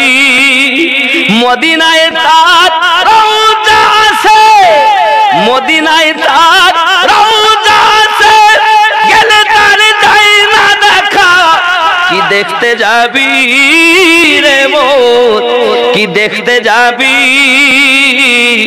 বেলায়াতে মুর্শিদ হইয়া আসিলে দিনের নবী, মুর্শিদকে না পাইলে কি আর রাসূল পাবি। আপন পীরের সুরাতে সেই তো রাসূল হাকিকাতে, তার হাতে হাত দিবি রে মন, তার হাতে হাত দিবি। আপন, খুব খেয়াল, এটা আমি বুঝাবো আপনাকে। আপন পীরের সুরাতে সেই তো রাসূল হাকিকাতে, তার হাতে হাত দিবি রে মন, তার হাতে হাত দিবি। ওই পীরের হাতে ধরিয়া সিরাত পার হইয়া যাবি রে মন, সিরাত পার হইয়া যাবি। বেলায়াতে মুর্শিদ হইয়া আসিলে দিনের নবী, জোরে বলে। আরে ইসরাইল শাহ কয় যে নবী সামনে বর্তমান, পীর নবী আল্লাহ, 103 জন গাথা। তোমার পীরের মধ্যে নবী আছে। ওই সলিহিন যে আল্লাহ পাক বলেছেন ওয়াসলিহিন, আমরা নামাজি বলেছি সিরাতাল্লাযিনা আনআমতা আলাইহিম। এই সলিহিন তোমার পীরের মধ্যেই নবী আছে। আর যেই তুমি পীরের মাধ্যম দিয়ে নবী পেয়ে যাবে, আর নবী পেলেই আল্লাহ পেয়ে যাবে। হানাফি শেখ হও, হানাফিল পীর হও, পীরের পর হানাফির রাসূল হও, হানাফির রাসূলের পরে হানাফিল্লাহ হও, হানাফিল্লাহর পর বাকাবিল্লাহ হও। এই জন্য আল্লাহ বলেন মরার আগে মরো, ওয়ালা তামুতুন্না, খবরদার মরো না। কথা কি বুঝতেছেন আমার প্রথমকার কথা? আপন পীরের সুরাতে সেই তো রাসূল হাকিকাতে, তার হাতে হাত দিবি। ইসরাইল শাহ কয় হাসান,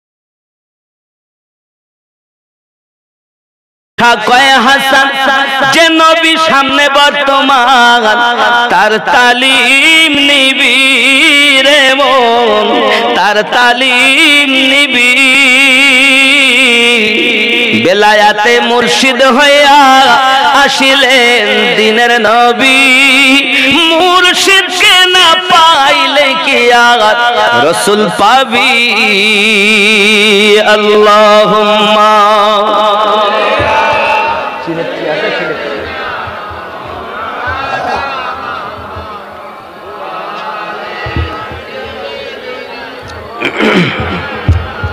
আব্বাজি আমার সোনা মানিকেরা, তাহলে বোঝা গেল পীর ও মুর্শিদের শান আমি আপনাদের বলবো। চলুন না, পীর ও মুর্শিদের শান বলার আগে যে আলী রাদিয়াল্লাহু তাআলা নামাজ পড়তেছেন মনে আছে?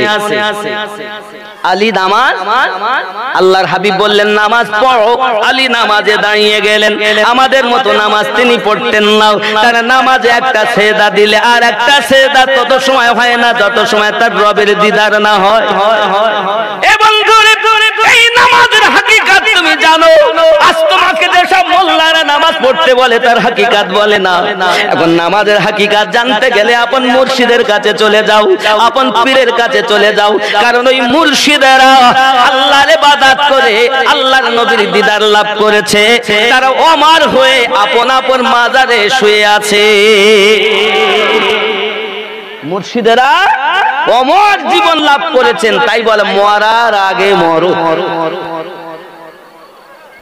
তাহলে আমরা যদি মরার আগে না মরতে পারি, যদি মরে যাই, তাহলে আমাদের ছাগল গরু কুকুরের মতো মরণ হবে। আর যদি মরার আগে মরতে পারি, আমাদের মরণটা এমন হবে যে কবরে মাটি খাবে না, পোকা খাবে না, আমাদের জন্য জান্নাতের শান্তি হবে। ঠিক কিনা ভুল? কথা বলেন, আমার কথা কি বুঝতেছেন? আব্বাজি আমার সোনা মানিক আলী রাদিয়াল্লাহু তাআলা নামাজ পড়তেছেন, নামাজ পড়েই যাচ্ছেন, কারণ আকাশের সূর্য আলীকে বলতে চাচ্ছে, আলী আমার ডোবা আর ওঠা, আমার ডোবা আর ওঠা। আবার গিয়ে ডোবা, এর মাঝখানে আছে তোমার আসরের নামাজ। আয় আলী, নবী পাকের দুয়ার বরকতে, আল্লাহ পাকের দয়াতে তোমাকে আমি এসেছি আসরের নামাজ পড়াতে। যত সময় আসরের নামাজ হবে না, আমি সূর্যের ডোবা হবে না। এ যুবক, আমরা মসজিদে যাই 1 মিনিট 5 মিনিটের মধ্যে নামাজ হয়ে যায়, কিন্তু মাওলাই কায়নাত আলী রাদিয়াল্লাহু তাআলা নামাজ দেখো। যুবকরি, নামাজ যদি নিতে হয় আমার নবী সাহাবী থেকে নামাজ নিতে হবে, কারণ নবী বলেছেন মা আনা আলাইহি ওয়া আসহাবিহি, আমি আমার সাহাবায়ে কেরাম যে দলে, ওই দলটি হলো জান্নাতি দল। একবার চাইয়া দেখো না রে বাবা, মাওলাই কায়নাত হযরত আলী কারামাল্লাহু কারীম নামাজ পড়তে দাঁড়ালেন। বাবা, আকাশে সূর্য যেন বলতে চায়, আলী রে, তোকে নামাজ পড়াতে এসেছি, জলদি করে নামাজ পড়ে নাও, নইলে আমি ডুবতে পারবো না। কারণ আমি নবী পাকের দুয়াতে, আল্লাহর দয়াতে তোমাকে নামাজ পড়াতে এসেছি। এইরূপ ভাবে যদি তুমি নামাজ পড়তেই থাকো, আমি আসর ওয়াক্ত থাকবো, মাগরিব হতে পারবো না, কারণ তোমার নামাজ পড়ানোর জন্য আছে নবী পাকের দোয়া। আমার আল্লাহ বলেন, হাবিব তুমি আমার, আমি তোমার, আলীও তোমার, আমি আল্লাহ, আলীও আমার। তুমি পীর চিনলে না বাবা? দুনিয়াতে যত ওলি আছে, যত আউলিয়া কেরাম, তাম দুনিয়ার কথা বলছে, শুধু আজমির, বাগদাদ, পাঞ্জাব, ফুরফুরা, বেরেলি, কালিয়ার, দিল্লি, এক কথায় মেদিনীপুর, মাওলা পাকের দরবার বলেন না, যেখানেই বলেন, এক কথায় তাম দুনিয়ার আউলিয়াদের সরদার হযরতে আলী রাদিয়াল্লাহু তাআলা। কথা বুঝবেন ভালো করে। আজ আপনি যে আপনার পীরের কথা বলছেন, এই পীরের থেকে হেড কমান্ডার, যেমন নবীদের হেড কমান্ডার, রাসূলদের হেড কমান্ডার আমাদের নবী, তদরূপ ওয়ালিদের হেড কমান্ডার হযরত আলী। আমি বলিনি, আল্লাহ পাক বলেছেন কোরআন শরীফে সূরা আল মাইদা 67 নম্বর আয়াত, জোরে বলেন। কোন আয়াত বললাম? কোন সূরা? সূরা আল মাইদা 67 নম্বর আয়াত, খুলে দেখুন। আব্বাজি আমার, তাহলে আপনারা ওলি করছেন, কিন্তু ওলির গোড়া চিনছেন না। আমি আগেই বলেছি, ওলি আল্লাহর কথা বেশি বলবো, কারণ 4 নম্বরে আমরা যাদের এখন পাই, নবী পাই না, সিদ্দিকিন পাই না, শহীদগণ পাই না, এখন পাই আমরা আল্লাহর ওলিগণ। কারণ ওলি আল্লাহর দ্বারায় আল্লাহ এমন কাজ নিচ্ছেন, যে কাজ বনি ইসরাইল কওমের নবীদের কাছ থেকে আল্লাহ নিতেন, সেই কাজ আখেরি জামানার নবী আউলিয়া সম্প্রদায়ের কাছ থেকে আল্লাহ নিচ্ছেন। আপনি ওলি আল্লাহকে সাধারণ মনে করেছেন? হ্যাঁ, ওলি আল্লাহ এমন তারা আল্লাহর বন্ধু। ওলি আল্লাহ, ওলি অর্থ বন্ধু, আল্লাহ মানে আল্লাহর বন্ধু। জোরে বলে। তাহলে আল্লাহর বন্ধু যে হয় তার আল্লাহর সঙ্গে সম্পর্ক হয় নাকি বলেন? আব্বাজি আমার সোনা মানিকেরা খুব ভালো করে ব্রেনের ভিতরে রাখুন যে আলী রাদিয়াল্লাহু তাআলা নামাজ পড়তেছেন বাবা, তার বিবি হযরতে ফাতেমা জোহরা রাদিয়াল্লাহু তাআলা আনহা আমাদের সম্মুখে আগমন করছে পবিত্র রমজান মাস। কি মাস? রমজান মাস। আর তো বেশি বাকি নেই, আর একটা জুমা মনে হয় পাবো। 28 ফাল্গুন পহেলা রোজা, 27 ফাল্গুন তারাবি। আজকে কত? ফাল্গুনের 17। তাহলে আর কদিন এসেই গেল বাবা, রোজা তো আমাদের সম্মুখে এসেই গেল। ওগো আমার সোনা মানিকেরা, এই রমজানুল মুবারক মাসে 3 তারিখে আম্মা জান ফাতেমা জোহরা রাদিয়াল্লাহু তাআলা আনহা ইন্তেকাল করেছেন, দাফন করা হয়েছে। রমজান মাসের শুরুতেই হযরতে ফাতেমা রাদিয়াল্লাহু তাআলা ইন্তেকাল করেছেন। যুবকরা আমার খেয়াল করুন, রমজানের বরকত আপনাদের কি বলবো, কিন্তু রোজা কেন এলো? রোজাটা কেন এলো একটুখানি বলবো। রোজাটা কেন এলো? রমজান তো রোজা সবাই রাখে, কিন্তু কেন রোজা এলো? এর কারণ হলো আমার আপনার নবী গারে সুরে, আপনার গারে হীরার ভিতরে আপনার আমার নবী সাল্লাল্লাহু আলাইহি ওয়াসাল্লাম সাধনা করতেন, আল্লাহর ইবাদত করতেন।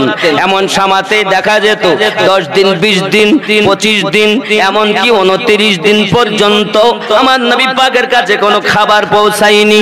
তখন আমার আল্লাহ পাক, আল্লাহ তাআলা আমার নবীর এই না খাওয়া অভ্যাসটা বড় পছন্দ হয়ে গেল। আমার আল্লাহ পাক, আল্লাহ তাআলা মিরাজে ডেকে বললেন, হাবিব আপনার উম্মতের জন্য আমি 30 দিন মতান্তরে মাস হিসাবে 1 মাসের রোজা ফরজ করে দিলাম। আমার নবীর খাতিরে রোজা পেয়েছেন। কথা বুঝতে পারছেন? আজ আপনারা কয়েক হাজার মানুষ শুনছেন, এরপরে লক্ষ লক্ষ মানুষ আমার বক্তব্য শুনবে। কথা বুঝতে পারছেন? শুনবে, হয়তো অনেকে দেখছেনও, কিন্তু রোজা আল্লাহ দিয়েছেন আমাদের নবীর ওসিলায়। জোরে বলুন। বন্ধুরে আমার, রোজার জন্য প্রস্তুতি নেন, রোজার জন্য তৈরি হয়ে যান। হযরতে ফাতেমা জোহরা রাদিয়াল্লাহু তাআলা আনহা, তার স্বামীর নাম হলো হযরতে আলী রাদিয়াল্লাহু তাআলা আনহু। হযরতে আলী রাদিয়াল্লাহু তাআলা আনহু একদিন মসজিদ নববী থেকে বাড়ি এসেছেন। বাড়ি এসে দেখতেছেন হযরতে ফাতেমা রাদিয়াল্লাহু তাআলা আনহা আপনার কিনা নামাজ তো আপনার পড়েননি, উনি নামাজ সেরে নিয়েছেন, কিন্তু আপনার আটা গুলে নিয়েছেন রুটি বানাবেন বলে। হযরতে আলী রাদিয়াল্লাহু তাআলা বলেন, বিবি প্রতিদিন আমি দেখি তুমি ইশরাকের নামাজ পড়ে তারপরে ওঠো, ফজর পড়ো আর ওই পার্টিতেই ইশরাক পড়ে তাই বাইরে আসো, আর আজকে তুমি ইশরাক পড়লে না, কেমন এলো? হযরতে ফাতেমা বলে, আয় আমার স্বামী, জানেন না আপনি বিগত রাতে আমি ফাতেমা আমার আব্বা জান কি স্বপ্নের মাধ্যমে দেখেছি। আমার আব্বা বলেছিলেন, ফাতেমা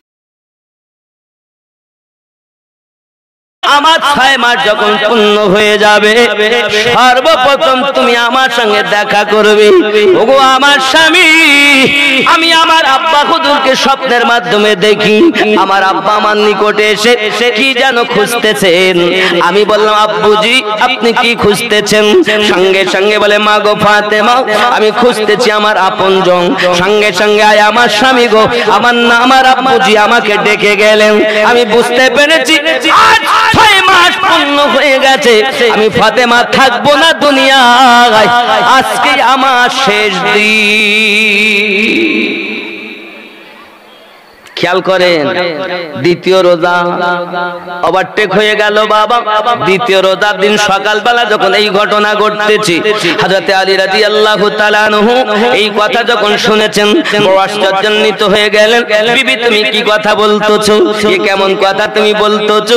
আমি তো আলী সহ্য করতে পারি না। ওগো আমার ফাতেমা, তুমি কি কথা শোনালে?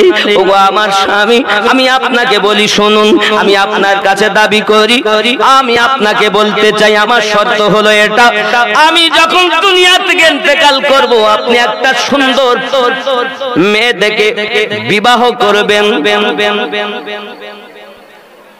আর আল্লাহর কাছে দোয়া করি যেন সেই স্ত্রীর গর্ভে আল্লাহ যেন বেশি পুত্র দান করে। কেন? আয় আমার স্বামী, এই কারণে যেন আল্লাহ আপনার সেই বিবির পেটে পুত্র দেয়। কারবালায় যখন আমার হোসাইন শহীদ হবে তাদের প্রতিবাদ যেন তারা করতে পারে। এই ভালো করে শুনে নাও ইসলামের ইতিহাস। হযরত ফাতেমা তুজ-জোহরা রাদিয়াল্লাহু তাআলা আনহা স্বামীকে বিবাহ করতে বললেন, আরো বললেন আমার স্বামী গো, আপনার কাছে আমার দাবি, আমার যে দুটো বাচ্চা হাসান আর হুসাইন, এরা যেন কান্না না করে, এরা যেন কান্না না করে, এদের দিকে খেয়াল রাখবেন। আরো একটা জিনিস আপনার কাছে দাবি করি, আমার জানাজাটা রাতে দিবেন, আমার দাফনও রাতে করবেন, কারণ কাউকে সংবাদ দেবেন না ফাতেমা ইন্তেকাল করেছে। যদি আপনি পারেন অন্ধ সাহাবী হযরত উম্মে মাকতুমকে ডেকে নেবেন, আর যদি পারে তাহলে আমার দুলা ভাই হযরত উসমান গনিকে ডেকে নেবেন। জোরে বলুন ইসলামের ইতিহাস শোনো। ও সোনা মানিক আমার, হযরত খাতুনে জান্নাত আম্মা জান আমাদের ঘটনা যখন বলেছেন, বলার পরে স্বামীকে বলতেন স্বামী আমার, আপনার কাছে আর একটা দাবি, আমার একটা কাগজ রাখা আছে, ওই কাগজটা আপনি আমার কাফনের সঙ্গে দেবেন। নতুন কোন কাফনের দরকার নাই, আমার আম্মা খাদিজাতুল কুবরার দেওয়া ওড়নাটা আমাকে দিবেন, আর আমার আব্বা দেওয়া চাদরটা আমার কাফন বানাইয়া দেবেন। ওগো আমার স্বামী, আমার এই কাগজটা কাফনে দিয়ে দেবেন। হযরতে খাতুনে জান্নাত বলেন, এই কথা যখন বলেছেন স্বামীকে, আলী রাদিয়াল্লাহু তাআলা বলেন বিবি রে, ওই কাগজে কি লেখা আছে একবার বলো, জীবনে তো আমাকে বললে না। সঙ্গে সঙ্গে হযরতে খাতুনে জান্নাত বলেন আমার স্বামী গো জেনে রাখেন, যখন আপনার আমার বিবাহ হয় তখন আমার আব্বা আমাকে জিজ্ঞাসা করেন ফাতেমা বলো না আলীর সঙ্গে তুমি কত মোহরানা নিতে চাও? আমি ফাতেমা রাদিয়াল্লাহু তাআলা বলল আব্বু আপনি কি ঠিক করেছেন? সঙ্গে সঙ্গে আমার আব্বু আমাকে বলেছিলেন গো স্বামী 400 মিসকাল, 400 মিসকাল এখনকার বাজারে অনেক মূল্য। যখন তাহলে মেয়ের সঙ্গে আলোচনা করতেছে বাপ দিনমোহর কত হবে, কততে তুমি তোমার স্বামীকে বরণ করবে? যেই আমার নবী বললেন ফাতেমা 400 মিসকাল, আমার নবী পাক বললেন ফাতেমা তুমি কি এতে রাজি হয়ে গেলে? ফাতেমা বললেন আব্বু গো আমার একটা জানার ইচ্ছা, এই বিবাহ আপনার পক্ষ থেকে হচ্ছে না আল্লাহর পক্ষ থেকে হচ্ছে? আমার আপনার নবী বলেন ফাতেমা তোমার সঙ্গে আলীর বিবাহ আল্লাহ পাকের পক্ষ থেকে হচ্ছে। তখন ফাতেমা বলেন আমার স্বামী গো, তাহলে আমার দিন মোহরটা অনেক কম হয়ে গেল। কি হয়ে গেল? কম হয়ে গেল। নবী আমার বলেন ওগো ফাতেমা তুমি কিসে রাজি হবে? সঙ্গে সঙ্গে হযরতে ফাতেমা বলেন আব্বুজি আমার দিন মুহূর্তটা হলো, যেহেতু আল্লাহর রাজাতেই বিবাহ হচ্ছে, তাহলে আল্লাহ পাকের কাছে আমার দাবি আপনার সমস্ত উম্মতকে যদি মাফ না করে দেয় তাহলে আমি ফাতেমা বিয়েতে রাজি হব না। আমার দিন মোহর হলো যেন আপনার উম্মতকে আল্লাহ মাফ করে দেয়। এ যুবক চিৎকার মেরে আমার খাতুনে জান্নাতের নাম নিয়ে চিৎকার মেরে বলেন নারায়ে ফাতেমা জিন্দাবাদ জিন্দাবাদ। আরে যার জন্য আজ আপনি ইসলাম পেয়েছেন, যার বেটাদের সাদকায়, নইলে মসজিদে আজান হতো না, খুতবা হতো না, আর যা হচ্ছে সব ওনার সাদকায়। হাকিকাত ইসলামের বলছি। আমার আপনার নবী পাক বললেন ঠিক আছে ফাতেমা, আমার নবী সেজদায় পড়ে গেলেন আল্লাহ পাকের কাছে, আল্লাহ আমার ফাতেমা তো রাজি হয় না, সমস্ত উম্মতকে মাপ দিতে চেয়েছে।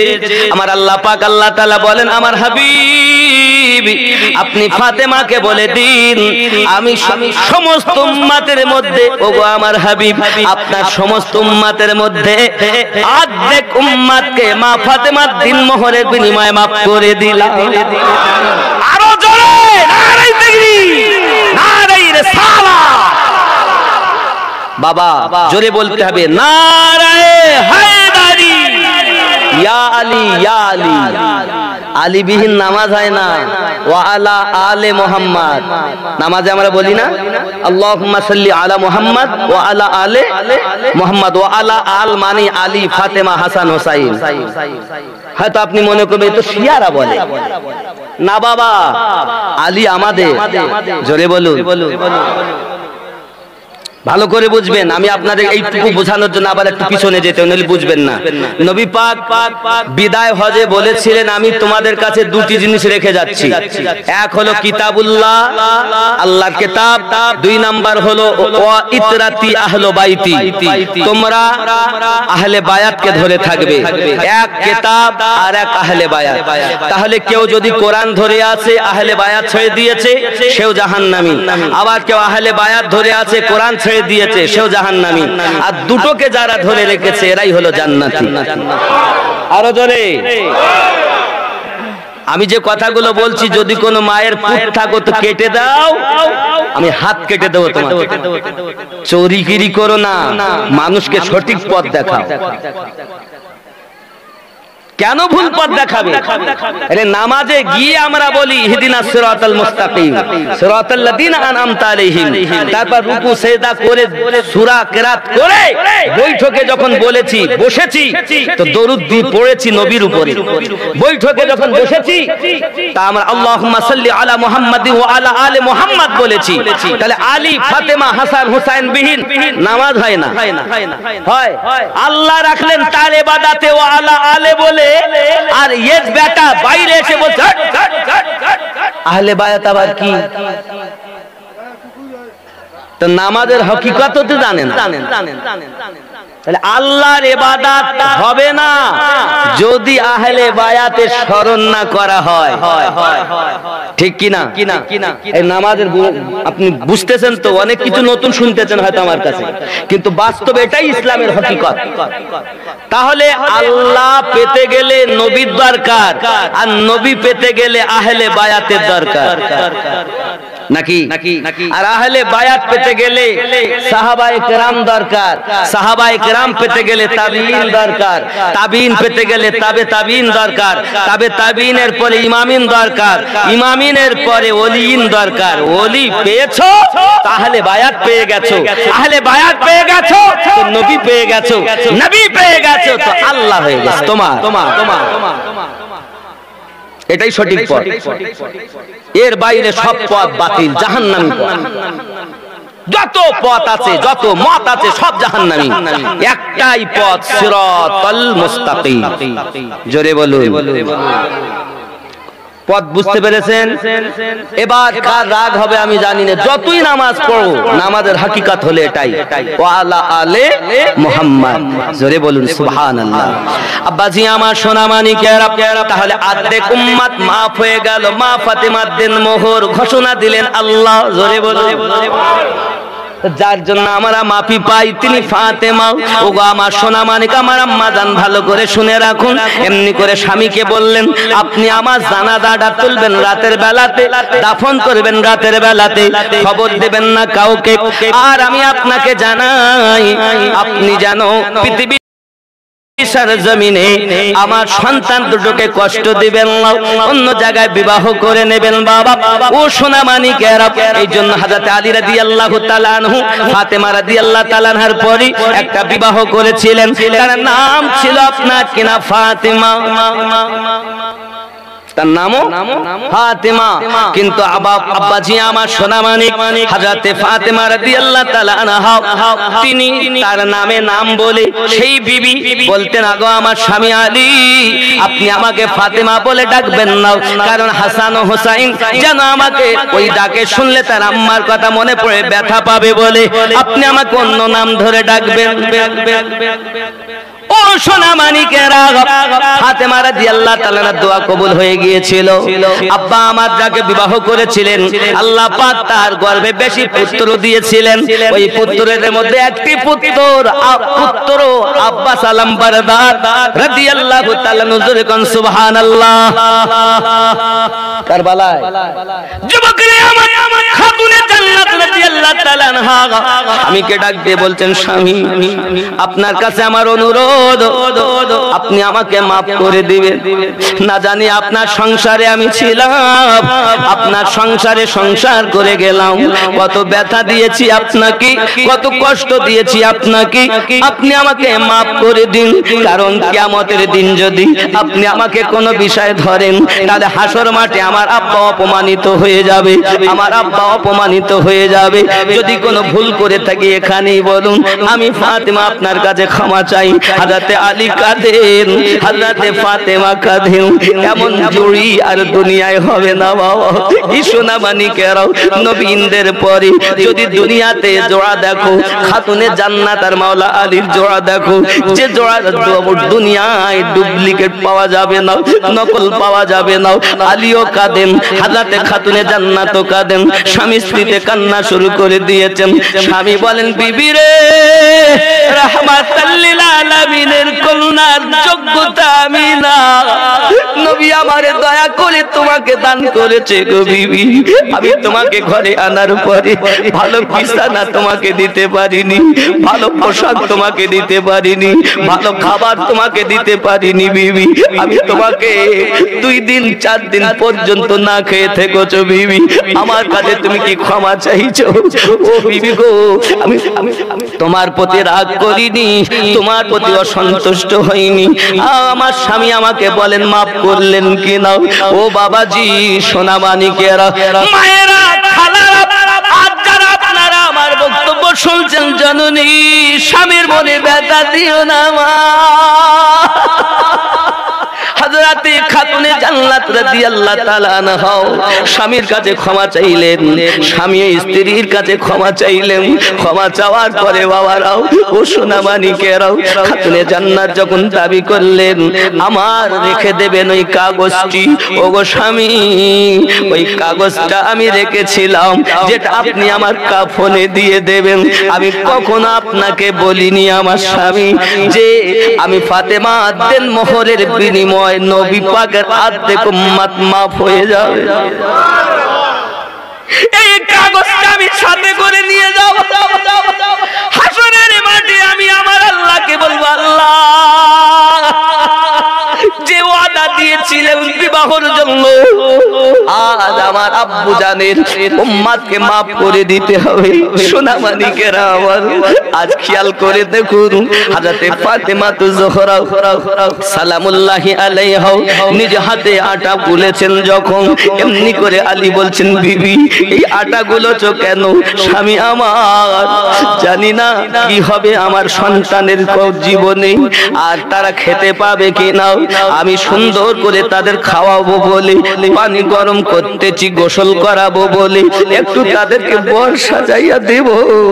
আমি তাদেরকে একটু শখ করে আদর করে দেখতে চাই, আর জীবনে তাদের কি হবে জানা নাই। সোনা মানিকেরা আমার, দুটো বেটাকে স্বামী স্ত্রীতে ক্ষমা চেয়ে নিলেন, এবার 2 বেটাকে কোলে করে নিয়েছেন। নেওয়ার পরে আপনার বলতেছেন, বেটা হাসান, আমি দেখতেছি আমার সামনে ভাসতেছে তুমি বিষ পান করে চেহারা নীল করে ফেলেছো বাবা। ইসলাম ইসলামের জন্য, নানুর উম্মতকে বাঁচানোর জন্য। সেটা আমি ফাতেমার সামনে ভাসতেছি।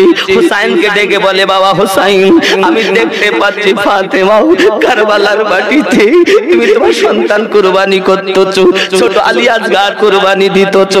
আয় বেটা হুসাইন, রক্তে লালিহান তুমি হয়ে আছো বাবা। আমি ফাতেমা, সেটাও আমার চোখে ভাসতেছি। ও বাবা, জীবনে বেটা হাসান শহীদ হবে, বেটা হুসাইন শহীদ হবে। কোনদিন মা বলেননি আল্লাহ আমার বেটা যেন শহীদ না হয়, বরং তো খাতুনে জান্নাত বলেছিলেন আল্লাহ আমার হাসান আমার হুসাইন যেন ওয়াদা করে যেন নিভাতে পারে। তাদের জন্য আল্লাহ এই সবর ও ধৈর্য দান করো, যেন ইসলামের খাতিরে জীবন কুরবানি দিতে পারে। যুবকেরা শোনা শোনা শোনা শোনা শোনা, বেটা দুটোকে বলেন বাবা রে। হযরত আলী রাদিয়াল্লাহু তাআলা আনহু বলেন, বাবারা তোমরা দুইজন একটু তোমার নানুর কবরের মাজারের কাছে যাও।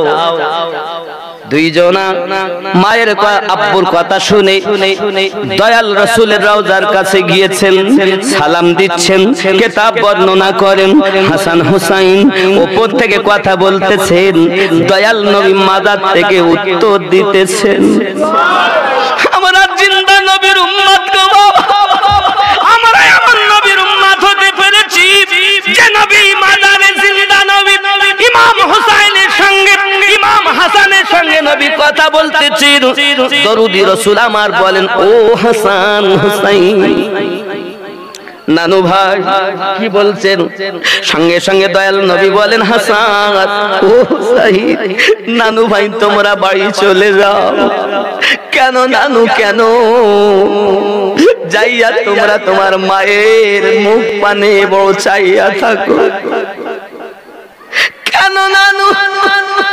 হাসান হুসাইন জেনে রাখো, আজ হলো তোমার মায়ের জন্য শেষ দিন। রোজা ধরেছে বাড়ি, ইফতার করবে তোমার মা আমার কাছে। নানু ভাই যাও যাও, যত সময় থাকো মায়ের মুখ পানে চাইয়া দেখো। আমার নবী পাক হাদিস পাকে জানিয়েছেন, কোন সন্তান যদি মায়ের মুখ পানে মায়ার নজরে চাইয়া থাকে রে বাবা, আল্লাহর নবী বলেছেন কবুল হওয়া হজের সওয়াব আল্লাহ তাদের নামায়ে আমলে দান করবে। আমি আমিনুদ্দিন 4-5 লক্ষ টাকা ব্যয় করে হজে যাব, কবুল হইতেও পারে নাও পারে, কিন্তু মায়ের মুখ পানে তাকালে কবুল হওয়া হজের সওয়াব পাওয়া যায়। আব্বার মুখ পানে চাইলে কবুল হওয়া হজের সওয়াব পাওয়া যায়। যাদের মা নাই গো আল্লাহ, এই কুলটার সরজমিনে বসেছি, রাতের বেলা তোমার কাছে ফরিয়াদ করি, জানি না এই মেহফিলে কতজন মাহারা, এই মেহফিলে কতজন আব্বা হারা। আয় আল্লাহ, আব্বা মাঝে কত নিয়ামত যাদের দুনিয়ায় নাই তারা ভালো জানে। আমি আমিনুদ্দিন আমার হারিয়েছি, আমার মা নাই, আমারও আব্বা নাই। আল্লাহ হযরতে হাসান ও হুসাইন কি রাসূল পাক বলেন, নানু ভাই বাড়িতে যাও আর যত পারো মায়ের দিকে চাইয়া থাকো, কারণ এটা হলো তোমাদের জন্য শেষ দেখা, আর দেখতে পাবে না ভাই। দুই ভাই কাঁদতে কাঁদতে বাড়ির দিকে এসেছে। আব্বু জিজ্ঞাসা করে, হাসান কি হলো, হুসাইন কি হলো, কাঁদো কেন? দুই ভাই ডাকতে বলতেছে, আব্বুজি আপনি না বললে কি হবে? নানু আমাদের বলে দিয়েছি আমরা বুঝি আর মা দেখতে পাবো না। জানি না কার মা নাই, মায়ের কবরের কাছে যান, আব্বার কবরের কাছে যান। আব্বা মা আপনার আমার জন্য বড় নেয়ামত। বিবি পেয়ে মাকে কষ্ট দিও না, আব্বাকে কষ্ট দিও না সোনা। জানি না কার মা কবরে চলে গেছে, কার জন্মের মতো মা ডাক মুছে গিয়েছে। বাবা একটু কাঁদো, কাঁদো না বাবা, কাঁদো। এই